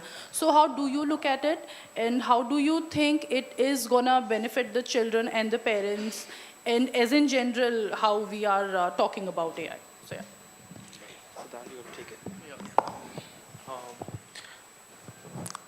I think that's a very good initiative, first of all. So I'm really glad to hear those things, because as I mentioned, I think we are going through that cycle where things are changing and education is disrupting really fast. I don't have a lot of intel on this, so maybe we'll be happy to learn more from you. But I believe that if I can add something, what are the things, because maybe somebody who is working on designing a curriculum which can also adapt in the age of AI, it has to be focused on the personalized first, which means that this is I think the Bloom report, where if you train people with one-on-one coaching as compared to like a group coaching or a group classes. Always children who receive like one-on-one coaching perform better. Now the problem for a very long time is that we don't have that many teachers available with us. So that's exactly where the AI comes in. And there's a different initiatives which we have been working with like multiple organizations, and we have been inculcating in our organization as well. This is regarding which is a human-led AI mentor, because you cannot just hand over an AI to a student today. This is a very important point, because the way you design human in the loop in any kind of AI system, especially AI agentic system, it's really important. And the way how the mentor would learn is not by, I would say, just looking at the answers of the student, but by going through like a rigorous training. Just think of like how you train a teacher who is basically like learning how to teach. You need an experienced professional who can give right feedback at the right time, that this was the right strategy which you have used, is the right way to evaluate the assignments. That's the same mindset we need to build for having AI agents, which is led by human experts, and then they will work under the supervision of that and assist these guys. So right now I have like some of my AI teaching assistants which I have developed, and these are the ones which I closely monitor whenever I take sessions and when I take lectures. And my job right now is to like, for the next 5 years, because I know the technology is gonna keep getting better, what I can do and how I can contribute to this is just making sure that I give the high quality data set to these AI teaching assistants, so that tomorrow, just like how an individual get experienced and become an experienced teacher, these agents maybe next in 4 or 5 years will become experienced AI mentors, and then they can like perform these kind of, I would say, AI one-on-one coaching. So that's one of the things which I believe like could be helpful, yeah. Just a question adding to what you just said. Looking at the population which we have in our country, do you think it is feasible or possible to, you know, do this one-on-one teaching? Because I think it's not. It's not. That's why like we need to prepare for that entire workforce. And that's why I'm saying like, we cannot solve it on day one, but we can start training these AI assistants today, so that maybe in next 5 years, when the technology get better, you have at least a workforce ready, which can at least cater to like, at least I would say some preliminary questions, right? Just giving an example, we have already like deployed a lot of customer support agents in different organizations, and some of my students have like worked across Fortune 500 companies. How they use AI in customer support today is not by delegating the entire function, is by categorizing the kind of queries which you receive. For example, if you are looking to buy headphones tomorrow and you have a query that whether this headphone is a Bluetooth headphone or a wired headphone. Now this is the kind of query which very well answered by an AI agent. But if you need maybe refund for the headphone, now that is something which you should not give AI to like take decision. So the way how you categorize these kind of like queries and then read out them based on the severity, based on the capability of what AI models can do today, that is one of the major, I would say, data set which we need to build, and we also have to train this. So in the similar fashion, I could see that with one-on-one tutoring, we don't have the population, but it's like, I would say, better to like train today so we can start preparing for tomorrow. Right. So if you have a very short question, then we can take it. Otherwise, yeah. Thank you. So my question is, how are we going to ensure the neutralization, unbiasedness, and also the authentication of a data we are receiving from AI? For example, if I have to teach our children about Indian history, and before giving the AI to the children, I give a prompt that I'll ask you some questions. You have to answer the questions from a particular point of view, like from right wing, from left point of perspective, or for a communist point of perspective. So it will be not good for the social fabric. So how we are going to ensure that the data we are getting from an AI will be unbiased? I think generally, you know, history is always biased, first of all, right? Somebody Any other decides thing, what about any is, other thing. Yeah. No, generally I'm saying there is a telling of facts in a way that, you know, suits somebody, and that is how history is told. But I think what you are referring to is, I think what ma'am was also asking. One is that you are learning AI skills, that how do you know to use AI to get a job, or can you be a part of the AI value chain? So can you be a tech worker? The other is critical thinking skills to learn what to learn from AI and what not to learn from AI. And I think that is, as he was also saying, that when they are using it in customer service also, they have to think about what should AI not do. I think this is one of those things that AI should not do, right? So, and I think that is a very important part of AI literacy, that we should not lose our critical thinking skills. In fact, we have to be sharper than what we were before. As human beings, AI was supposed to make all our job much easier when it comes to hiring. I can tell you as an employer, my job has become 100 times more difficult than what it was, because everybody has perfect English, perfect answers to any question that I put out. कुछ भी assignment दे दो, कुछ भी आप application process बना लो, people have started gaming it. So मेरी critical thinking skill तो और भी ज़्यादा हो गई कि अब मैं ऐसा क्या पूछूं कि मैं सही लोगों को ले पाऊं. तो I think that is something that we need to adapt our education to very quickly, that we do not lose critical thinking skills. And these are the kind of things we should not rely on AI for, because somebody's version AI will tell, and you can always say that it is biased. हम आज तक अपनी NCERT book पे ही accept वो नहीं कर पाए हैं as a country कि क्या होना चाहिए क्या नहीं, तो AI क्या करेगा बेचारा? Thank you. Just quickly, I would like to add this. Like, I have written a chapter for the book on this, like how to optimize AI data. So there are 4 pillars for that. I saw this. The first is awareness. Like, awareness about AI can make mistake, it can hallucinate. So everything what AI says might not be true. And interrogation. Ask good questions, follow up, refine prompts. Don't take the first answer at the face value. And calibration. Know when to trust the AI, when to double check, and when to discard its output entirely. And also human involvement is also very much required. If AI answers are not very clear, or we need more detail, we can also consult with human experts or other people. And then the last point is synthesis. Combine what the AI or from the human gives. So then use our own thinking and creativity for something stronger. These are the pillars. But for the tech companies also, we are now advocating the chatbots not to use the word I.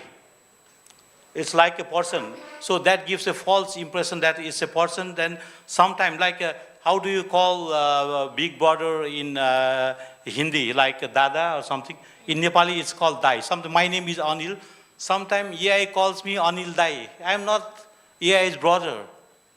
So that makes sense, like AI is very closer, personal, and we trust AI.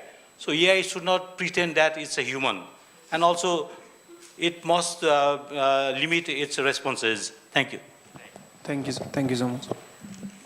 Yeah, that brings us to the end of the conversation, but I'm sure this conversation is just getting started because there's so many things to discuss.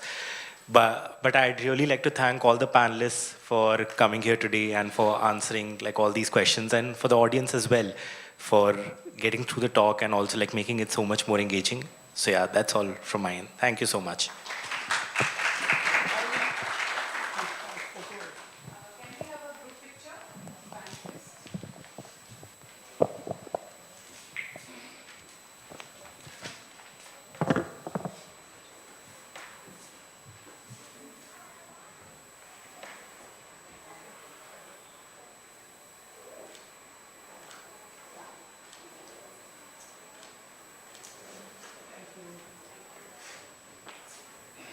Thank you. We shall join us for some tea.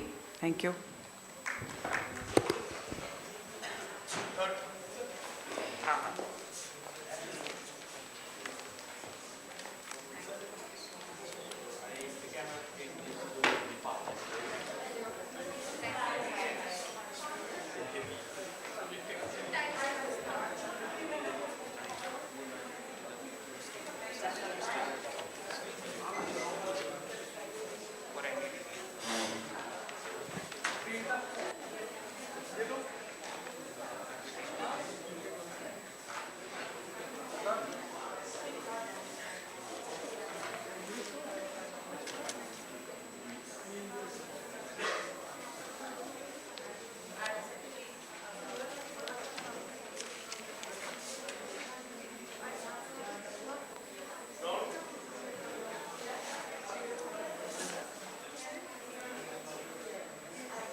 It is about young people's voices in online safety as regulation. Huh? You give me your number 5 lines.